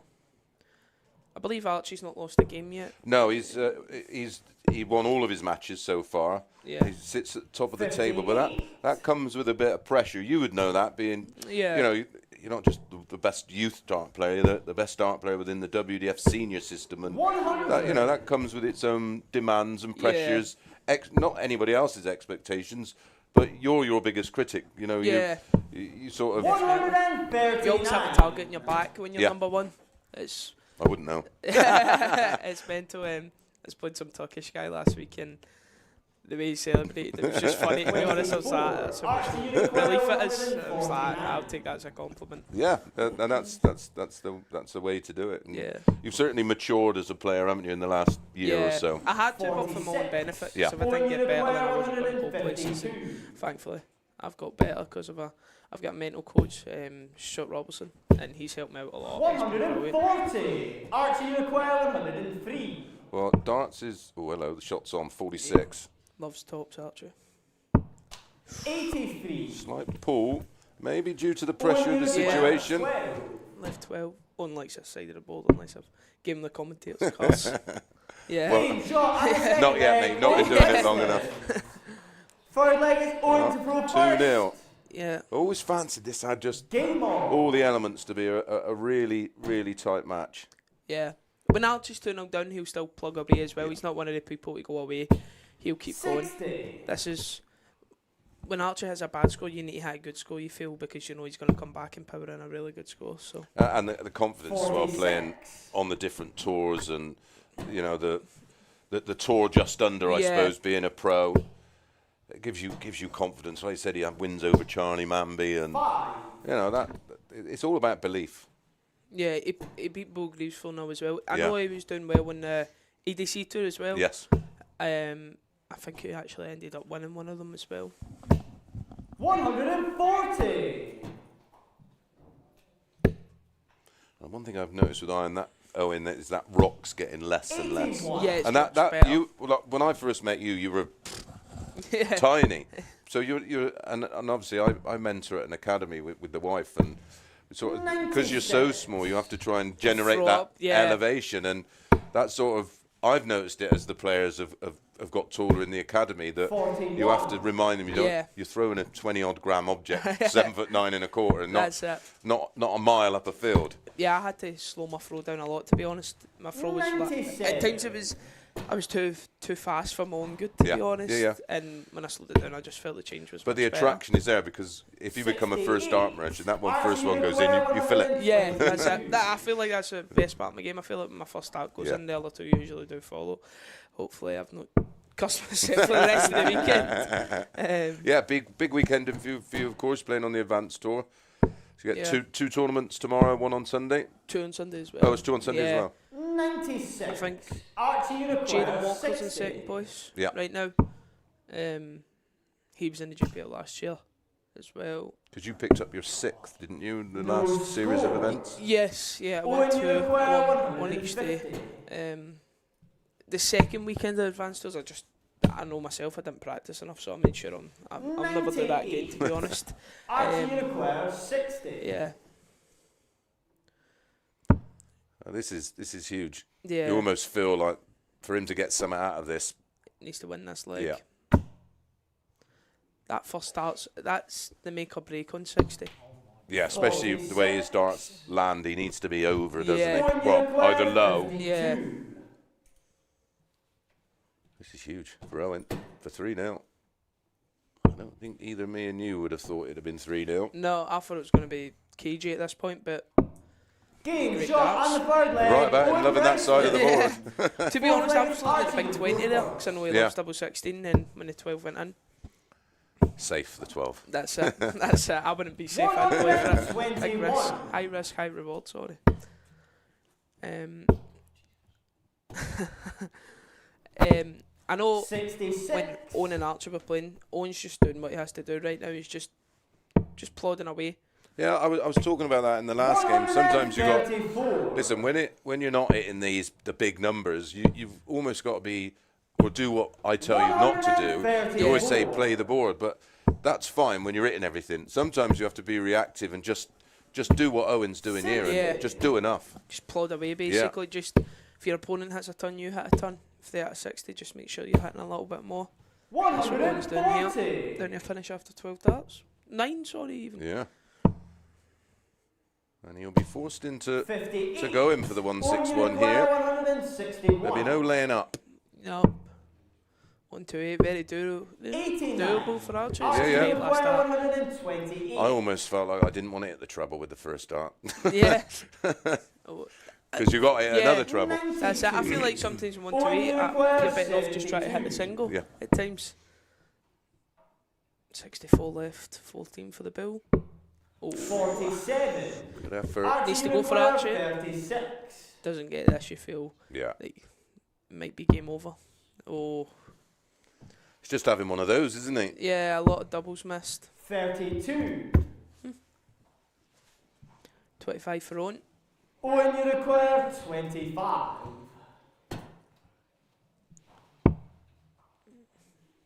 There was Game shot and the fourth leg, Owen Bryceland. Well, guaranteed a point. Yeah, there was one in the Denmark Open, Fifth boys. leg, Owen to throw first. Damn bully you. Game on. where you played one fella and you did him with 112.73. Yeah. Did you miss anything? I don't think so, to be honest. I know that's great. That's everyone. When you need this leg to win the match, you kick that's off the way to 180. start it. Yeah. It's a perfect storm. It's your throw, and you start That's with it. a max. It's so deflating for your opponent. You seen Archer shaking his head there. Obviously, knows he's right up against it. I seen the fella practicing, and the boy was going 180, 180, 180, and I was like, right, okay, I'm going to play well there, yeah. And then I just didn't give him a shot, so I didn't find out if the boy was good or not, which I'm thankful for. Just not finding it, is he, Archer? No, you just having one. Darts is still on the day. Like I say, you have your sort of your B and C game level. That's it. But when they don't go, the more you know yourself, the harder you try, the worse it gets. That's it. And that's why when you often see situations like this, a player opens his shoulders, relax, accepts defeat, and then starts hitting everything. That's it. 1, 2, 4 for the match. Game shot. Oh, he's got it. Owen Bryceland. 5-0 win. A huge win and not necessarily unexpected, but the manner of victory was very unexpected. Well, definitely. Been an absolute pleasure, Mitchell. I won't see you over the weekend. That's why I do this, mate. I'm always in the final. So have a great weekend, mate. I wish you all the success. Cheers, Thank Chris. you.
Just keeps on going, doesn't it? Extraordinary. Wow. I mean, okay. No disrespect, but I didn't see that coming. Wow, Owen, unbelievable. I mean, that's frighteningly bad. Oh, I was like, wow. Unbelievable.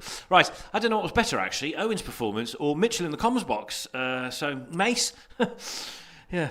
No, brilliant. Thank you, Mitchell, for that. So a nice insight into young dart players' thoughts on their performance, on others. So nice to have Mitchell in the comms box. Okay, right, back to the girls. As you can see, right behind me, ready to go. A certain Gibbons has a WWW. Is she going to get a fourth W? And Yasmin needs a win, really needs a win. So let's get over to Aaron, and I don't know who's in the comm box this time.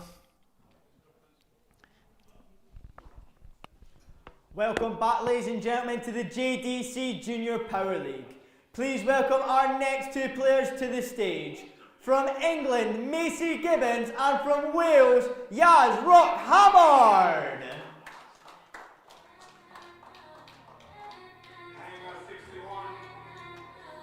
You know what it is. Bristol in the blood. JDC. We live. Walking board up, flex in my palm. They want to see each other stay calm. Foundation days, running on a whole shape, brick by brick, turn away in the kick stop. Advanced night, bright lights on my anger. Same again, 9 darts each, then Macy from first.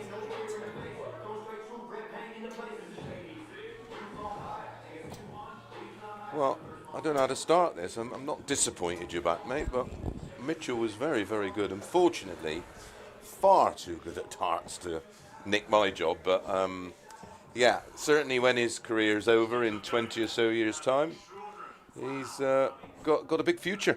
Yeah, and absolutely, and there's no chance of me nicking his job. Yeah, exactly. There's no chance of me nicking his either. But, yeah, great insight into... I know you probably missed out, but the beauty of this, it's not radio, so you've got the images. but it's a rare opportunity to sort of sit down with the future of our sport, which, you know, I'm loading him with pressure. But yeah, I just genuinely think he's got it all, and just his relaxed nature. And we were talking about how things have changed. He's got a sports psychologist now, and he understood. Ladies and gentlemen, first you know, leg, I wasn't critical, but I was trying to make him aware of how damaging it is, because darts is like poker, and if I get an insight that I think I've got getting you at it, that gives me an advantage. And he sort of took all of that on board, and again, that's why I believe that his future is going to be incredible. Yeah, that potential frailty can be replicated for an opponent, and can be played on time and time again, can't it? Yeah, correct. Right then. 39. Well, Macy, week 1, beat Rebecca Allen 4-2. A very, very good performance. A better performance in week 2, where she beat Kirsten Casley 4-1 with a near 80 average. And last time out, Lucy Shepard 4-0 with a 70 average. Now Yaz, she needs some points. Drew week 1 with Lola. Went down 4-1 to Lucy Shepard week 2. And then week 3 went down 43. To Rebecca 4-1. Yeah, 1 point sat in 5th. It's going to be a tough ask for her to get any points or gain any yardage on the field this evening. Well, especially playing Macy, who's WWW, as Darren said. She's not a wrestler, by the way. That's win-win-win. Yeah, and Yaz has got the All-Welsh affair next time up against Kirsten Casley, which, again, it could mean that the winners could potentially survive. Yeah, it's going to go down to the wire, isn't it?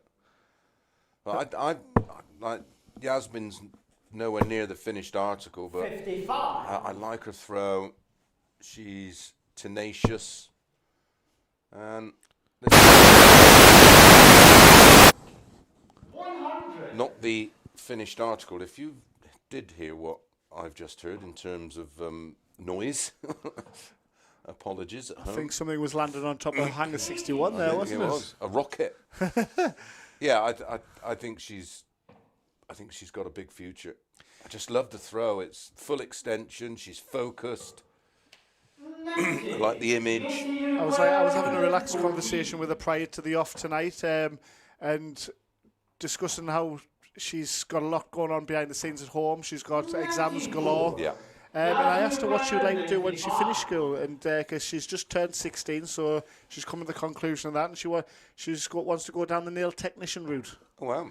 And she hopefully start her own business. And she talked about attention to detail, as it would be with darts. And she says if someone else can't see it, she can. She says, she's a perfectionist. So good luck to her in her future. I like it. Plenty of ambition. She'll then have a plan B if the darts don't work out, so the pressure will be off. But Macy finds number 10. Yes, was top. She's 5th in the girls' series, but I also discussed with her Macy's last year. It's also Becca Allen's last year.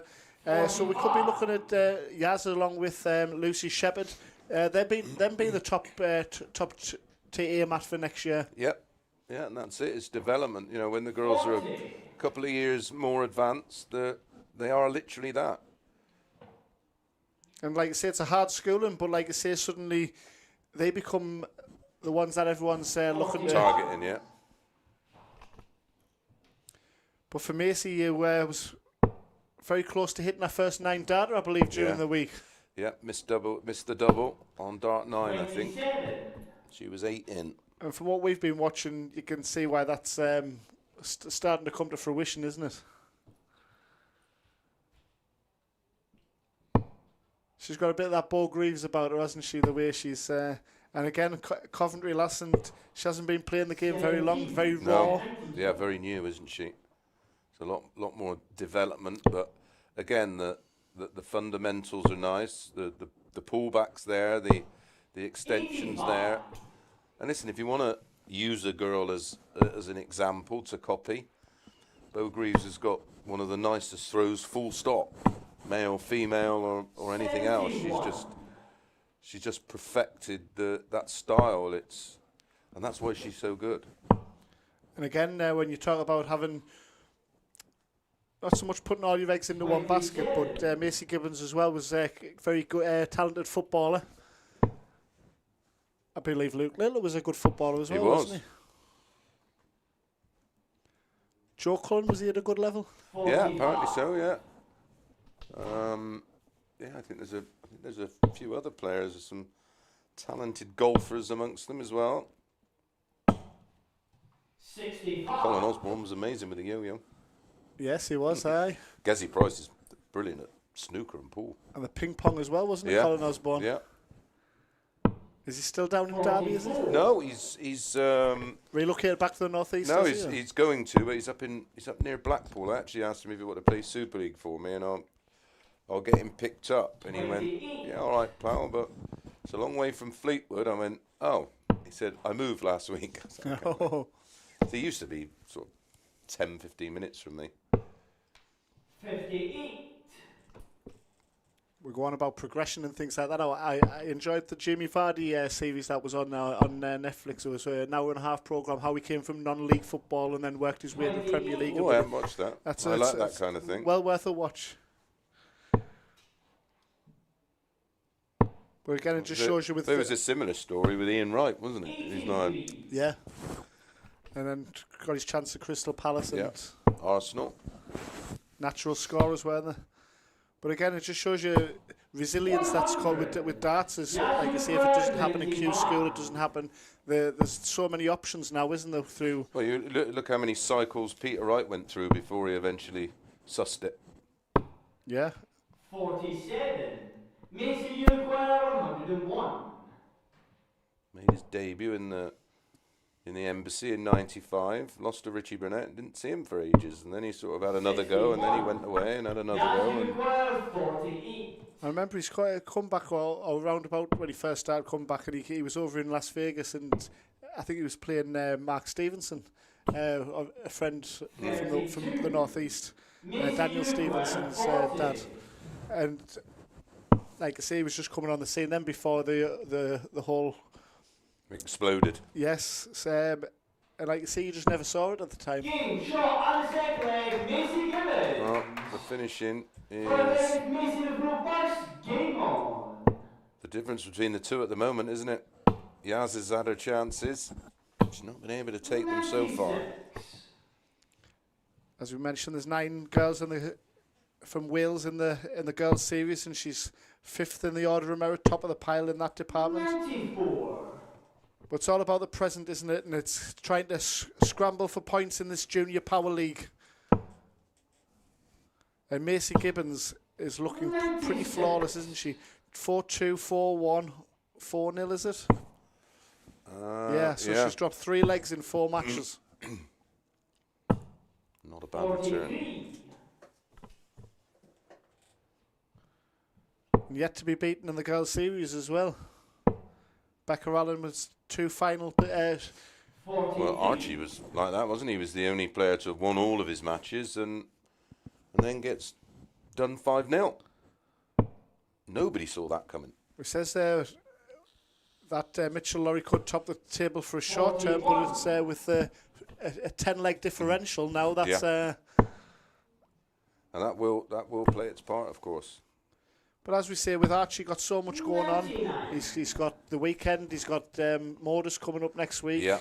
He's doing very well, as we mentioned, in the ADC. And listen, you can have an off game. It just, no one's perfect all of the time. 60. He's got the right character to brush that off, I think. He certainly doesn't... I mean, you look at Mitchell 12 months ago and look at this version of him now. It's things, like I say, you have peaks and troughs, and it's how you deal with those peaks and troughs. He'll have a few of his family and friends that'll a bit of Mickey take, and he'll take it in good. He'll take it in good heart, and he'll move on, won't he? 51. Big weekend for all the girls and boys.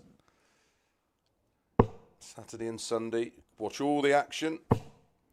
here on the Junior Darts Corporation YouTube channel. Please, if you've not already subscribed, please hit that button and give us a thumbs up.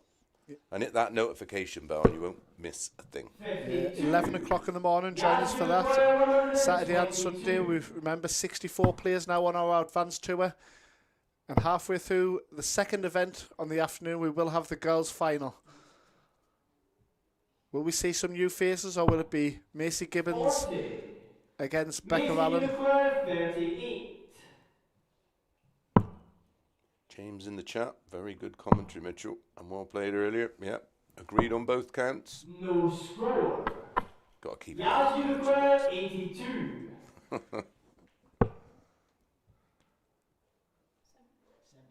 was like Scotty Dog, if he was in the commentary box, it meant he was out of the World Championships. Ball. Oh, 57.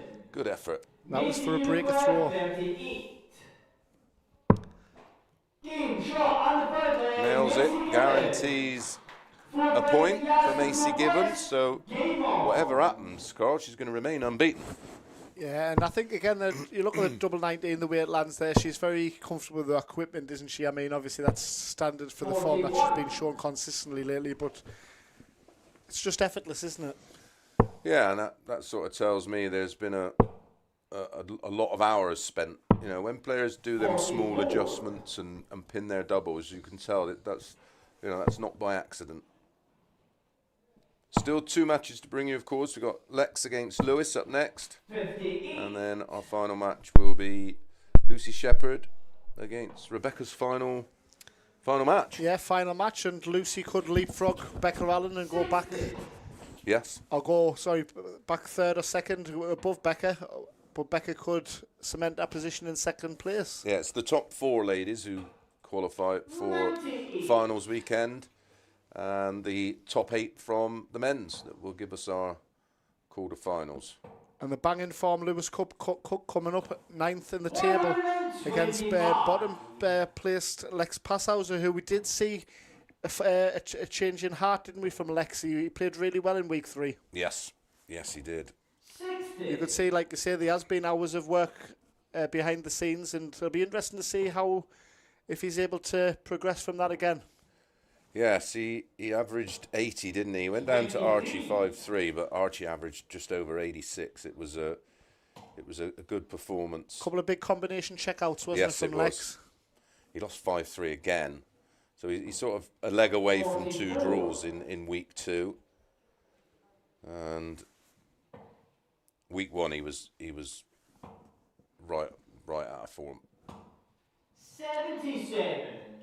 Yeah, when you're right out of form in week 1 and you've got Jack Nankervis playing really well at the time, and it's difficult to then turn that around, isn't it? Yeah. But like you said, there has been improvement, which there's got to be, but it's getting to the stage now, isn't it? As we saw when we went into that final Saturday, you can't give yourself too much work to do, can you? No, it's all right. Still, mathematically, it'd be impossible. But you don't want to be going down that route. It should be in your hands. But 2 will miss out, and 2 will, no doubt, bounce back in the future. 23. Yeah, with Lewis Cook, he's playing outstanding at the minute, so... Oh, he is. I'm expecting a big performance from Lewis in our next match. He is in a rich vein of form 81. right now. Yaz 49. He drew his first game, didn't he, week 1? And and that was against Kaya, wasn't it? And he played brilliant against Archie in week 2 and lost 5-3, so just edged out there, or just a leg away from a point at least. And then he just couldn't hit a double. For the match, and she secures it, Macy Gibbons. 4-0 with a 64 checkout. And that was rather convincing, Chris. Yeah, listen, she's the top for a reason, isn't she? She's unbeaten for a reason, and that's why she was just a little bit more efficient on the doubles than Macy, who did have her opportunities. Yeah, plenty positives for Yaz. She'll be back for week 5 to try and remain in the Junior Power League girls. But next up, we've got the 2025 JDC World Champion, Lex Passhauser of Belgium, who takes on the banging form Lewis Cook. Stay with us, folks. Lewis Cook, week 4 of the JPL, Tonight you've got Lex. How are you going to go into tonight? Full of confidence, playing well, so hopefully just get a win under belt. I need a win now, so just hoping I get a win. Great weekend for you on the ADC, taking the event win there, and also hitting a 9-darter coming into tonight. You must be feeling really confident. Tell me about the weekend and how the 9-darter felt. 9-darter felt just happy to hit one finally after missing the doubles so many times, and at the weekend just winning that event 7 meant the world. Well, hopefully we see another one today on the stream, and all the best against Lex. Cheers, appreciate it. Welcome back, ladies and gentlemen, to the JDC Junior Power League. Please welcome our next 2 players to the stage. From Belgium, Lex Passa, and from England, Lewis Cook.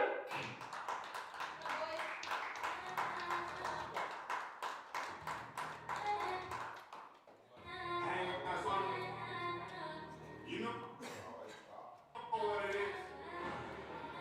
Bristol in the blood. JDC. We live.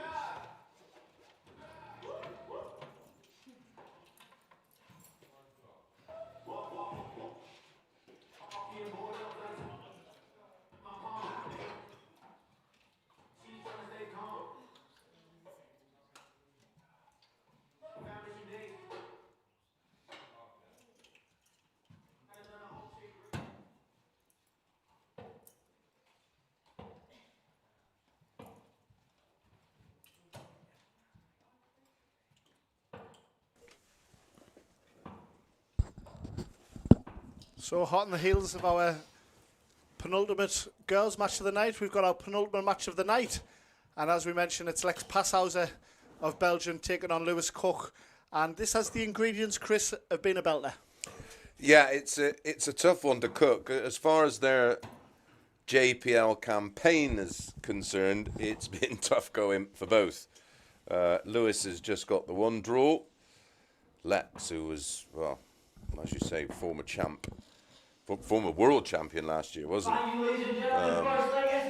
He's yet to pick up a win. Which is remarkable, really. And we said coming into the campaign that there could have been a bit of out of sorts Turgle coming into the March and the February March period, and the same for Lex. But you know, form's temporary, class is permanent. But we need to see it soon in the JPL, don't we? Well, especially for these two, the way the table's just starting to pan out, and you know, for them, they would. You know, they were the players sort of just above them, who they were hoping that were going to end up pointless, weren't. And Lewis, like I say, is confidence building. The family and, like I say, both brothers playing so much darts right now. Getting to the semi-final over in Torremolinos. Yeah. The problem is for both. A draw's no good for either of them. Yeah, it's getting to that stage now, isn't it? Yeah. And I remember week 2 last year after Lex Passa won in week 1, and Lewis Cook was beaten 5-0 off Ben Townley as the 2 qualifiers clashed. But then Lewis Cook ran in an absolute stormer against Lex and won 5-2, and he's going to hope for a similar performance tonight, isn't he? Yeah, and they both made a tidy enough start here. Ooh. 97. Lex, you require 120 Should be 18s. Well, he was going for that, I can assure you.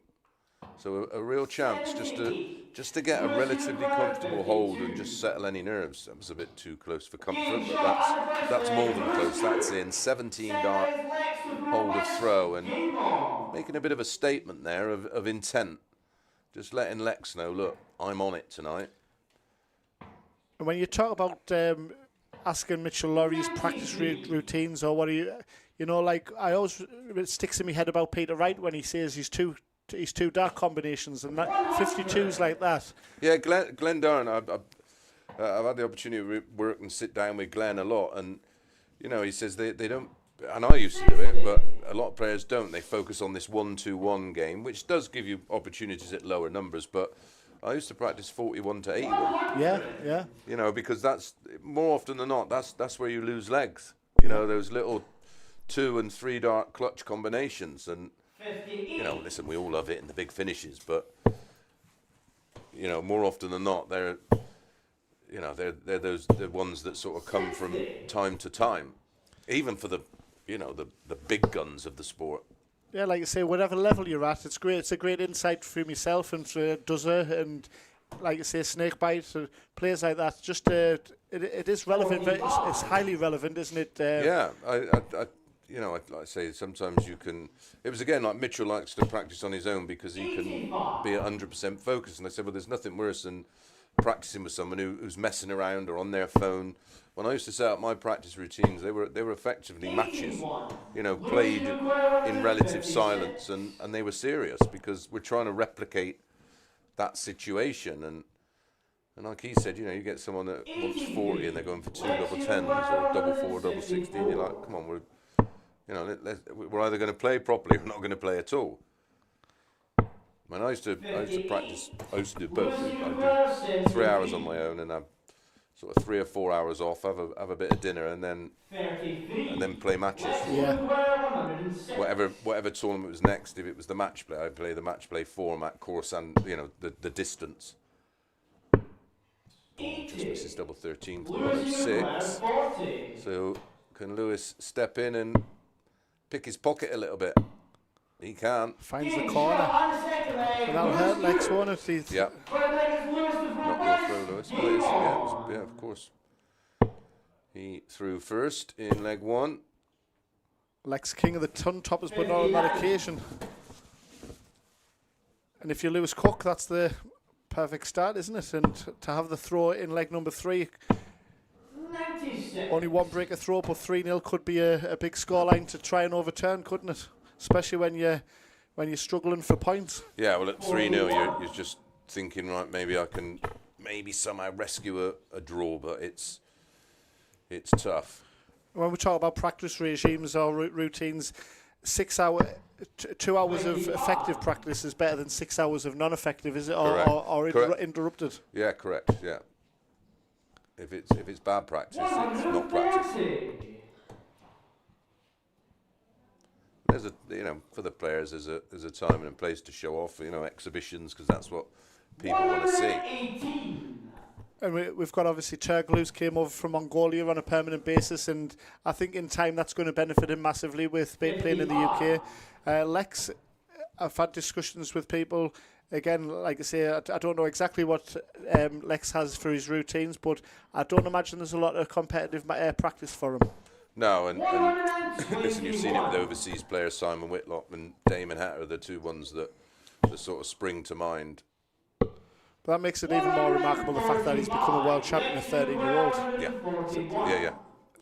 But by moving to the UK, it don't matter where you are in the UK, you'll find high quality practice because the level's higher here than it is, in my opinion, than anywhere else. For 3-0. 25. This time Lex has sat nicely on 32. It's got to go, you feel. And does. Finds it. Big legs. It's a break back. Really put him with a lot of confidence that third dart, wasn't it? A bit of oomph.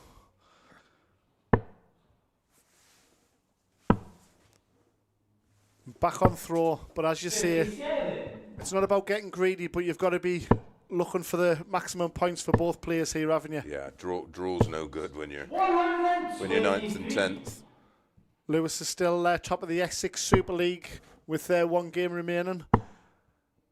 As we see, won an event on the ADC, 2 were down at Bradmore Farm, down in Aylesbury just last week.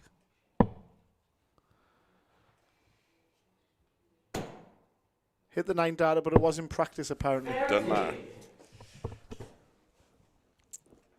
There's certain players that throw that last dart away, isn't there? Because they say they want to keep it.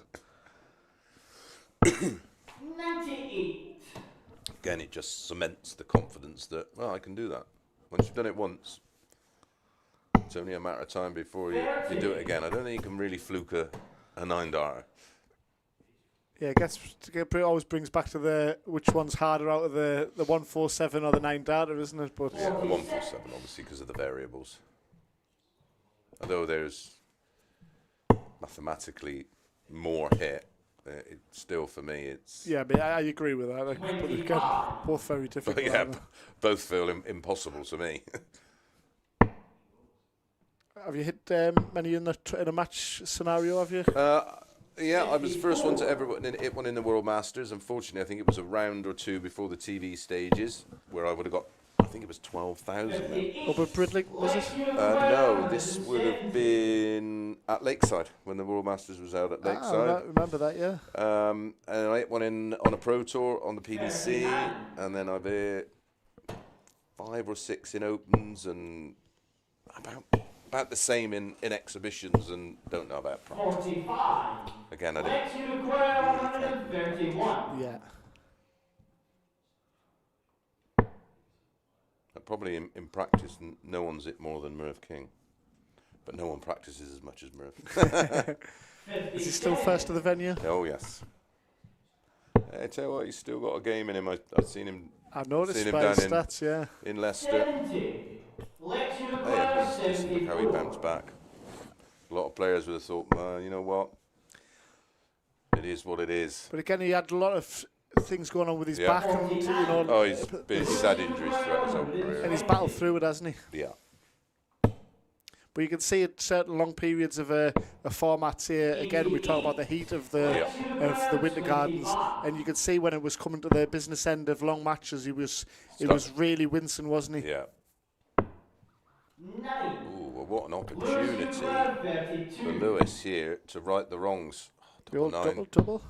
Oh, he gets it. He gets it, yeah. And that will hurt because Lex got the break back, and Lewis instantly responds and gives himself that cushion again. I say for both players, imperative that one of them gets a win. So we've had 2 run-through whitewashers tonight. We have, yes. Scottish lads coming out on top, bossing it. 140. Lewis turning the screw now. Well, he knows that would have hurt Lex, dropping that leg when he looked likely to really get back in the match. We talk about mentality and we talk about temperament, and when you look at Lex's throw, you don't know whether or not he's 3-1 up or 3-1 down to you. And that's a great quality, because you know, you'll be looking to, right, am I starting to get to him a bit, but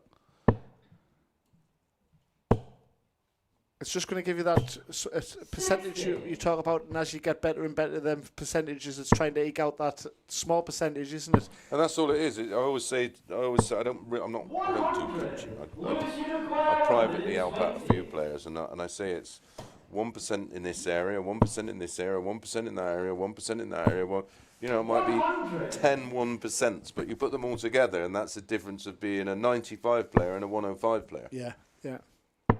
And the difference between a 95 player and a 105 player is vast. You know, it's only 10 points, but in the grand scheme of things, as Lewis guarantees a point, but that won't be enough for him. And I say that, again, the confidence from that he's getting from playing elsewhere in the lead up to the JPL is paying dividends. Yeah, he just looks that much sharper, doesn't he? And but there's belief. And when he is missing, you can see he's frustrated.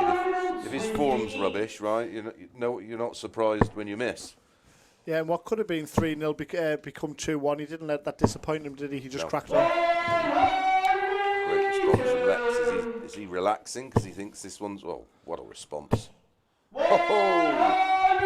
Raining at the 180s. Prior to that maximum from Lewis Cook, all you're thinking is one breaker throw for Lex Passa, and you've got yourself a point, even though you can't do any better than that from this scenario. But and look, that's the reaction from hitting the 180 and then getting it put right back into you.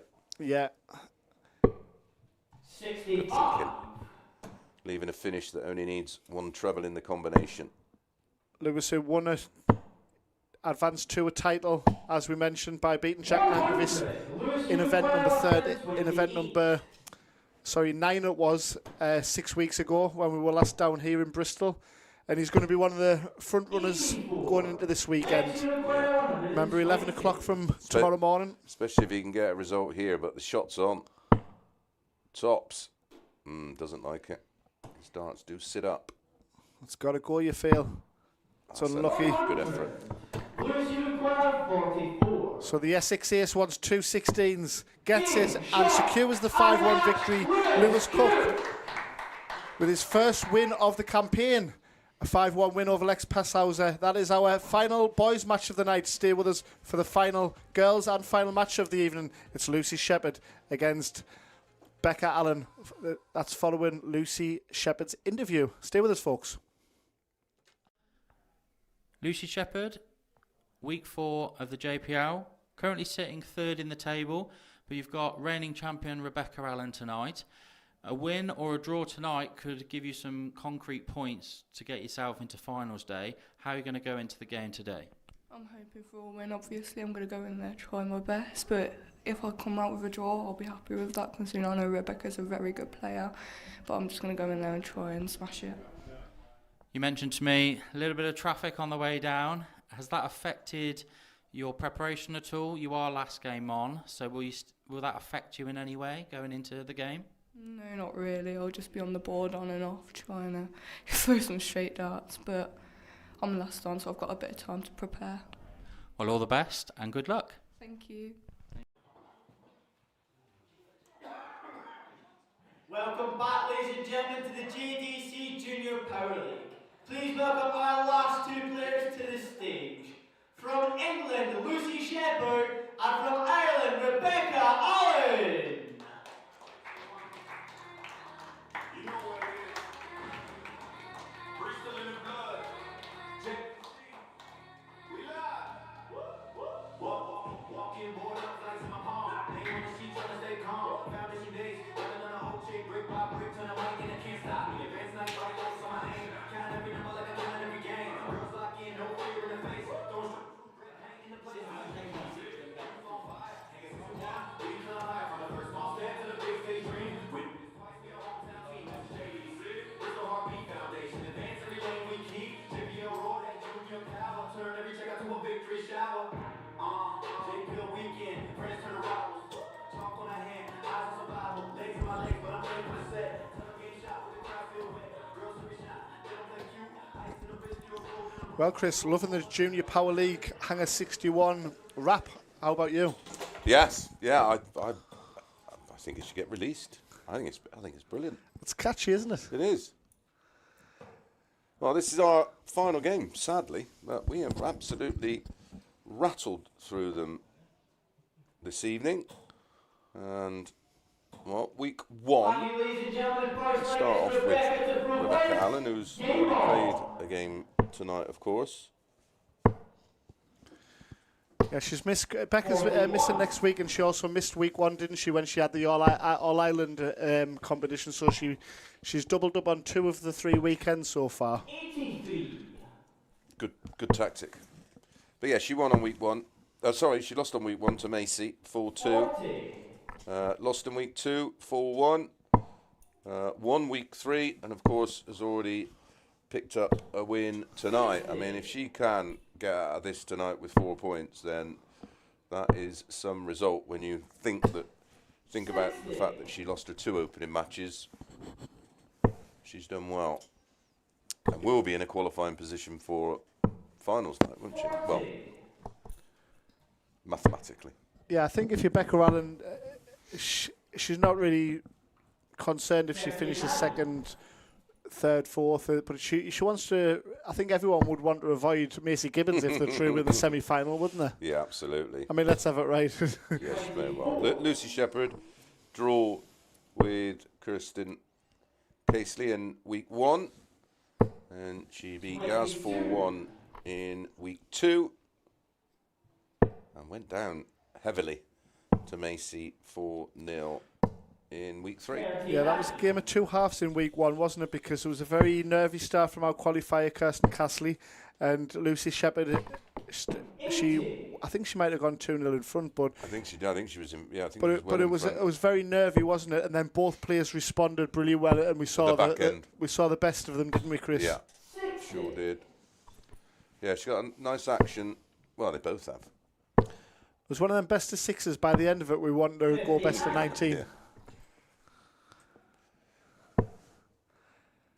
And like you say, Becca Allen, she knows how to get the job done, doesn't she, when it comes to finals days or finals nights? Yeah, proven. Course and distance, proven. Scottish Open gets beat off Macy Gibbons in the girls' final, but goes and wins the women's final. Yes. I mean, you think of the players that'll go up to the Scottish Open, so the fact that she's won the women's event, that is got to be good to win the Scottish Open, mate. got to be mustard. Is that a cough after that, is it, Chris? Yeah. my first world ranking win, mate. Was it? Yeah. 1990. I think it was 30 years ago. Did you used to have the field that it had then? Probably only beaten over 1,000 entries in that, and it was the international weekends.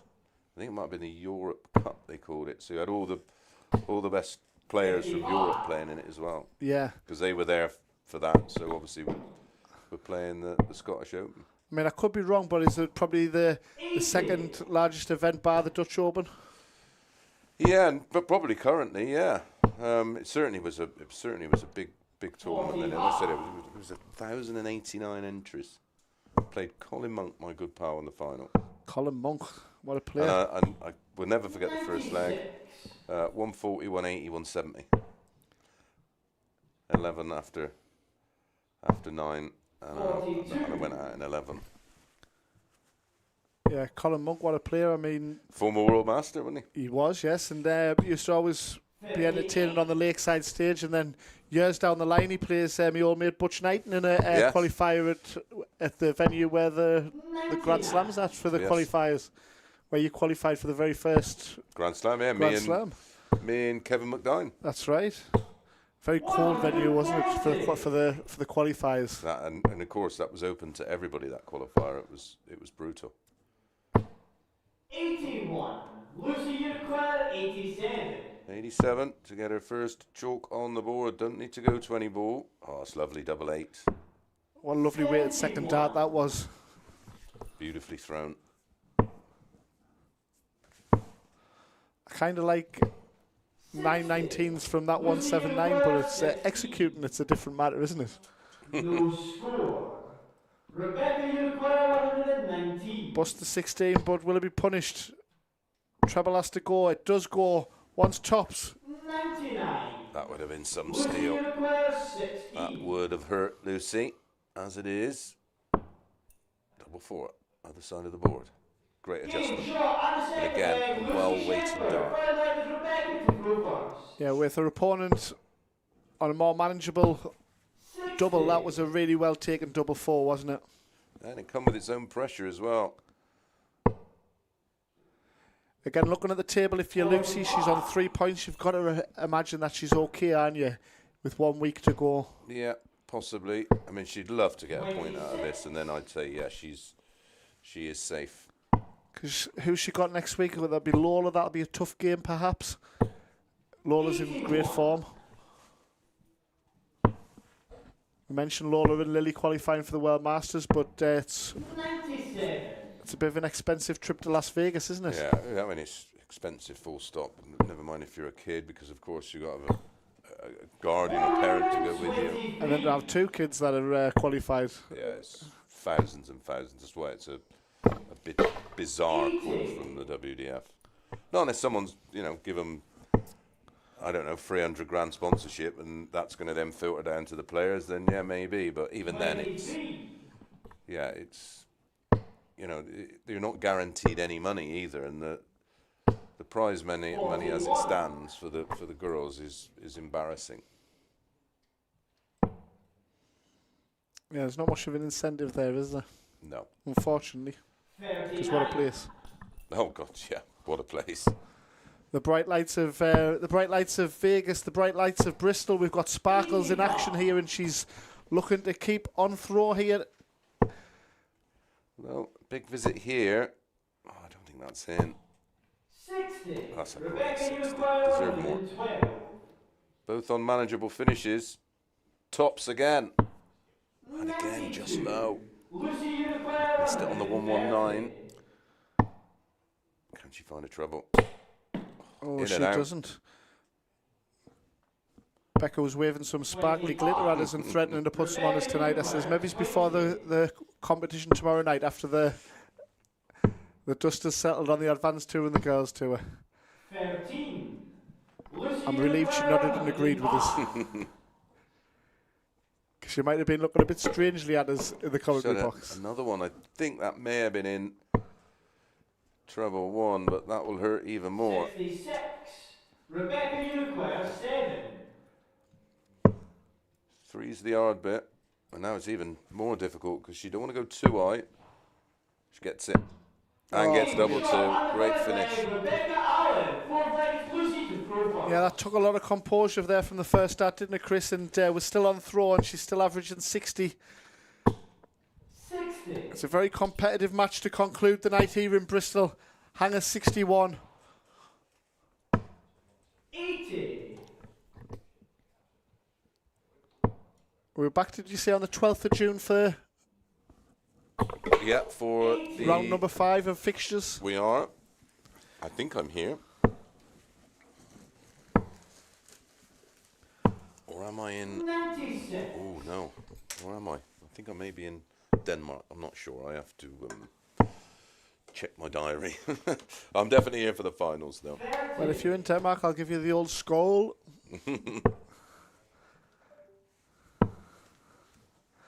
But Becca Allen, as she brings down the curtain down on her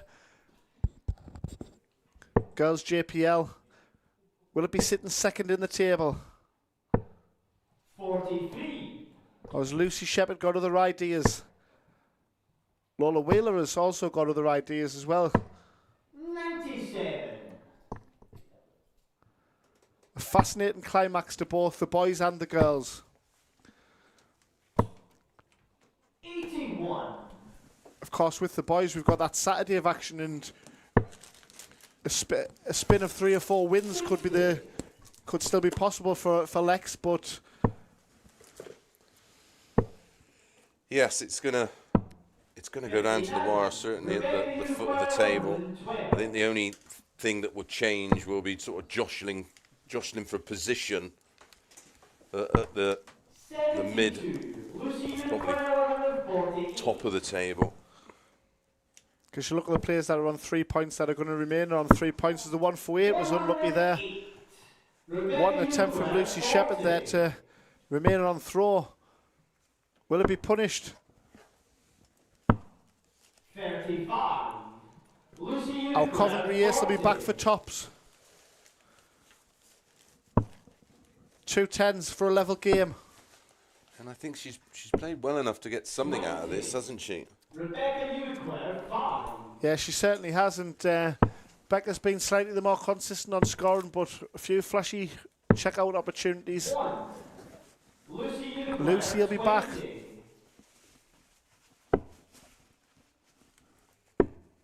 The angle of a dart. Oh, that one dropped badly. Rebecca Uruguay, 4. Double 2 was kind in the last leg and is kind once again.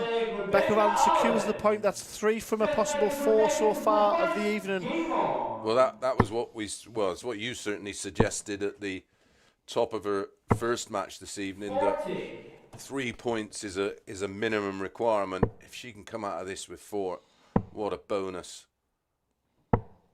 Puts herself right in the mix.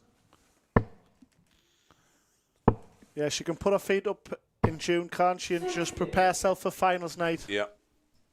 Finals day, sorry. Yeah, get her exams out of the way. And it is all about the 27th. Well, the 28th for her, isn't it? The boys' final matches will be on the day of the 27th, all streamed free on YouTube. And like I say, yeah, what a busy afternoon, but what a quality afternoon it is, isn't it? Fabulous day. I can't wait already. A few days before my birthday on the 25th. 78.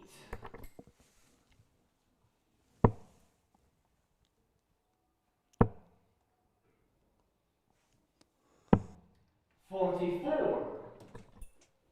So, a chance here for Rebecca. She's only 59 points adrift in this leg.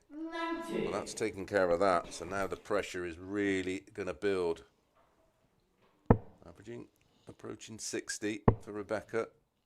Lucy, there's not been a lot in this. 4-1 would be flattering. Smart thinking on the 19s. Good play. Yeah, timing-wise, you feel Lucy's just... Well, she missed a double on that 1-4-8. She's had a couple of unfortunate bounce outs. Been very unlucky, hasn't she, timing-wise? Yeah, she maybe needs to have a look at that setup. Because a lot of the darts are not flattening out enough by the time they reach the board. They're still in the weep phase of the throw. They're going at an awkward angle on the double 10, I feel. So, that's a lovely dart. So Rebecca Allen to wrap things up.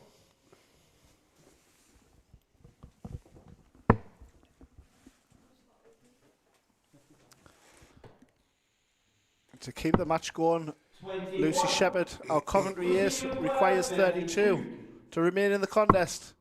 Oh, double 9. Goes for a Lewis Cook. Gets a Lewis Cook. Yeah, she deserved that one, that's for sure. And this match is probably fitting for a last leg decider, Chris. Certainly is. I think Lucy's would have been a little bit unlucky to have been done 4-1.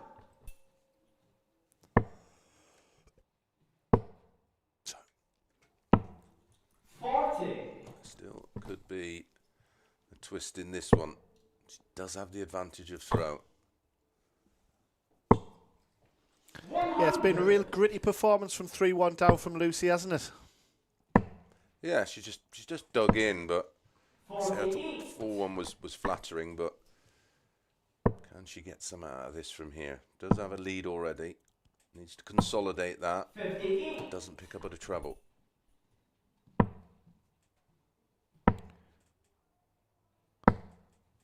Great last start. And if you're Becky, you know that she's got the quality to just throw in a big two or three treble visit, hasn't she? Yeah, she could have just a spell.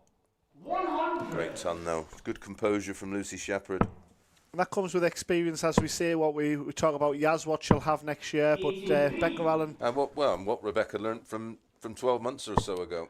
Yeah, you're kind of waiting for a big score to happen for Becca, aren't you? But Lucy's just been granted all the way down with a treble visit, hasn't she? Yeah, I've been impressed with her focus here. Been determined. Is that big visit you were talking about coming in? Yeah, down to 148. Yeah, she's keeping tabs on Lucy Shepard should she miss, but it's 54. It's okay, she's left her single to double combination and will get a go at it. It's been very good concentration and board management, hasn't it, from Lucy? Lucy, you acquire 56. For honours even. 46. 2 darts missed for the point. And Becca Allen needs the treble. Gets the treble. 2 12s. To secure maximum points. But back comes Shepard to seal the point. To go for Becca Allen's double 2. Or is it the Madhouse? Oh my God. Rebecca, you acquire 12. More twists and turns here in Bristol. Game, shot. And Becca Allen does get maximum points from the evening. 2 wins from 2. And a relieved Irish girl. And a disappointed Lucy Shepard, but plenty positives to take from her performance on the evening. What a night it's been here in Bristol at Hangar 61. Thanks to Chris Mason, who we were going to have a chat with Darren Barson in a moment to conclude the night. I've been Carl Redden. Thank you very much for being with me and Chris this evening. We'll be back in June for the JPL, but stay with me for the weekend's action on the JDC Advanced Tour, 11 o'clock, everybody, on our YouTube channel and Facebook. Well, over to Chris and Darren. What a night it's been. Thanks for being with us.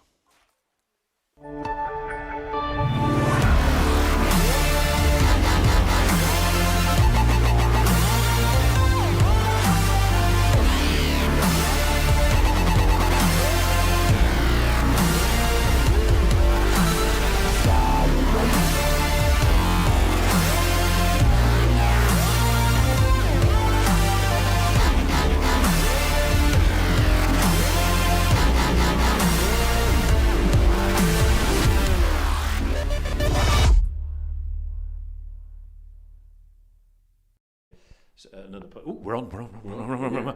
Hey, look. We're just talking darts. I was just saying to Chris, actually, and I'll ask him with you guys to listen. We stood here a couple of hours ago. Did you expect that night? No, and it was the start. Listen, we knew the opening match could be absolutely anything, but one thing we did know it was going to be was special. And listen, 74 darts, 14 minutes. Mitchell Lorry was fabulous, 101.55 average, and made it look easy. But he does. That's not out of the ordinary, though, is it? Not for him. No, I was running through a few of his recent matches, and they're littered with 100+ averages. And recently in Denmark, he won a match with 112.73. Which was my best average ever. And you look at that and go, you're just a kid. And what a lovely young man he is, and he spoke really well. And fortunately, he's too good at darts to be in the commentary box, so he might be out of a job. We'll leave him out of that one. Okay, look, so that was that. What a great start that was. And then if we the one that sticks in my mind is Owen Bryceland. Yeah, I was frightened almost watching it. Yeah, it was one of those, he's playing the top of the table and Archie's in good form, and you think, well, I probably would just side with Archie, just. Yeah. Or if not, we're looking at a draw. And it was a demolition job. The Scottish boys must have had a cab running or a table booked in McDonald's or something. I actually saw Owen backstage, and I said, if you watch it back, I said, I apologise. I said, I did say I wasn't expecting that, and he went, neither was I. No, well, you won't, because listen, they all understand that how good they are and the potential for getting beat that way. But we wouldn't have been our mind wouldn't have been blown if the result would have been the other way around, or 4-4. And I think that's the beauty of this league format as well, that that the players are quite evenly matched. I know there's a table for a reason, but I mean, you look at the bottom of the table. You wouldn't have put them there. But listen, here we go. Look, it's updated. So I was just going to say it's going to get a little bit chocker at the top. And it is.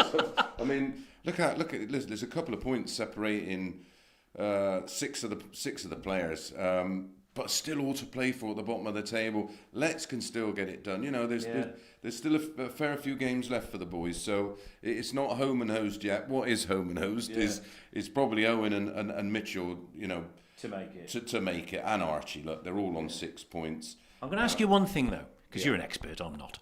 Is Lewis Cook timing his run?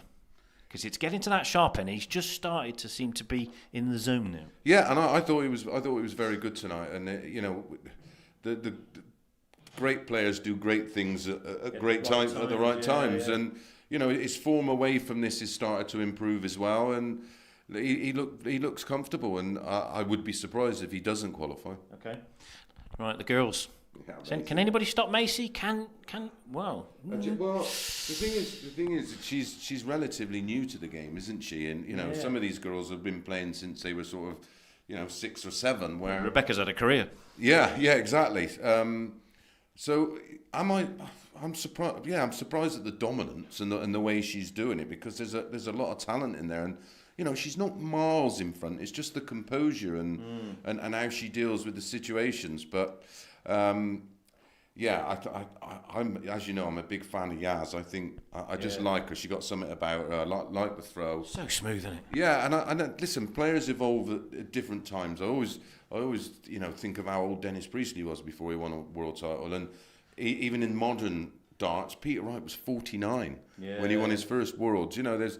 Vote for you then. Yeah, exactly. Yeah, I could still have a comeback now. I enjoy my seat. So they've just got to ride it out for now, and it'll work itself out. But all of the girls fundamentally are solid throws, and that's why they're here and all doing so well. But I mean, that final game, that was a tough watch, because that was a flattering scoreline for Rebecca.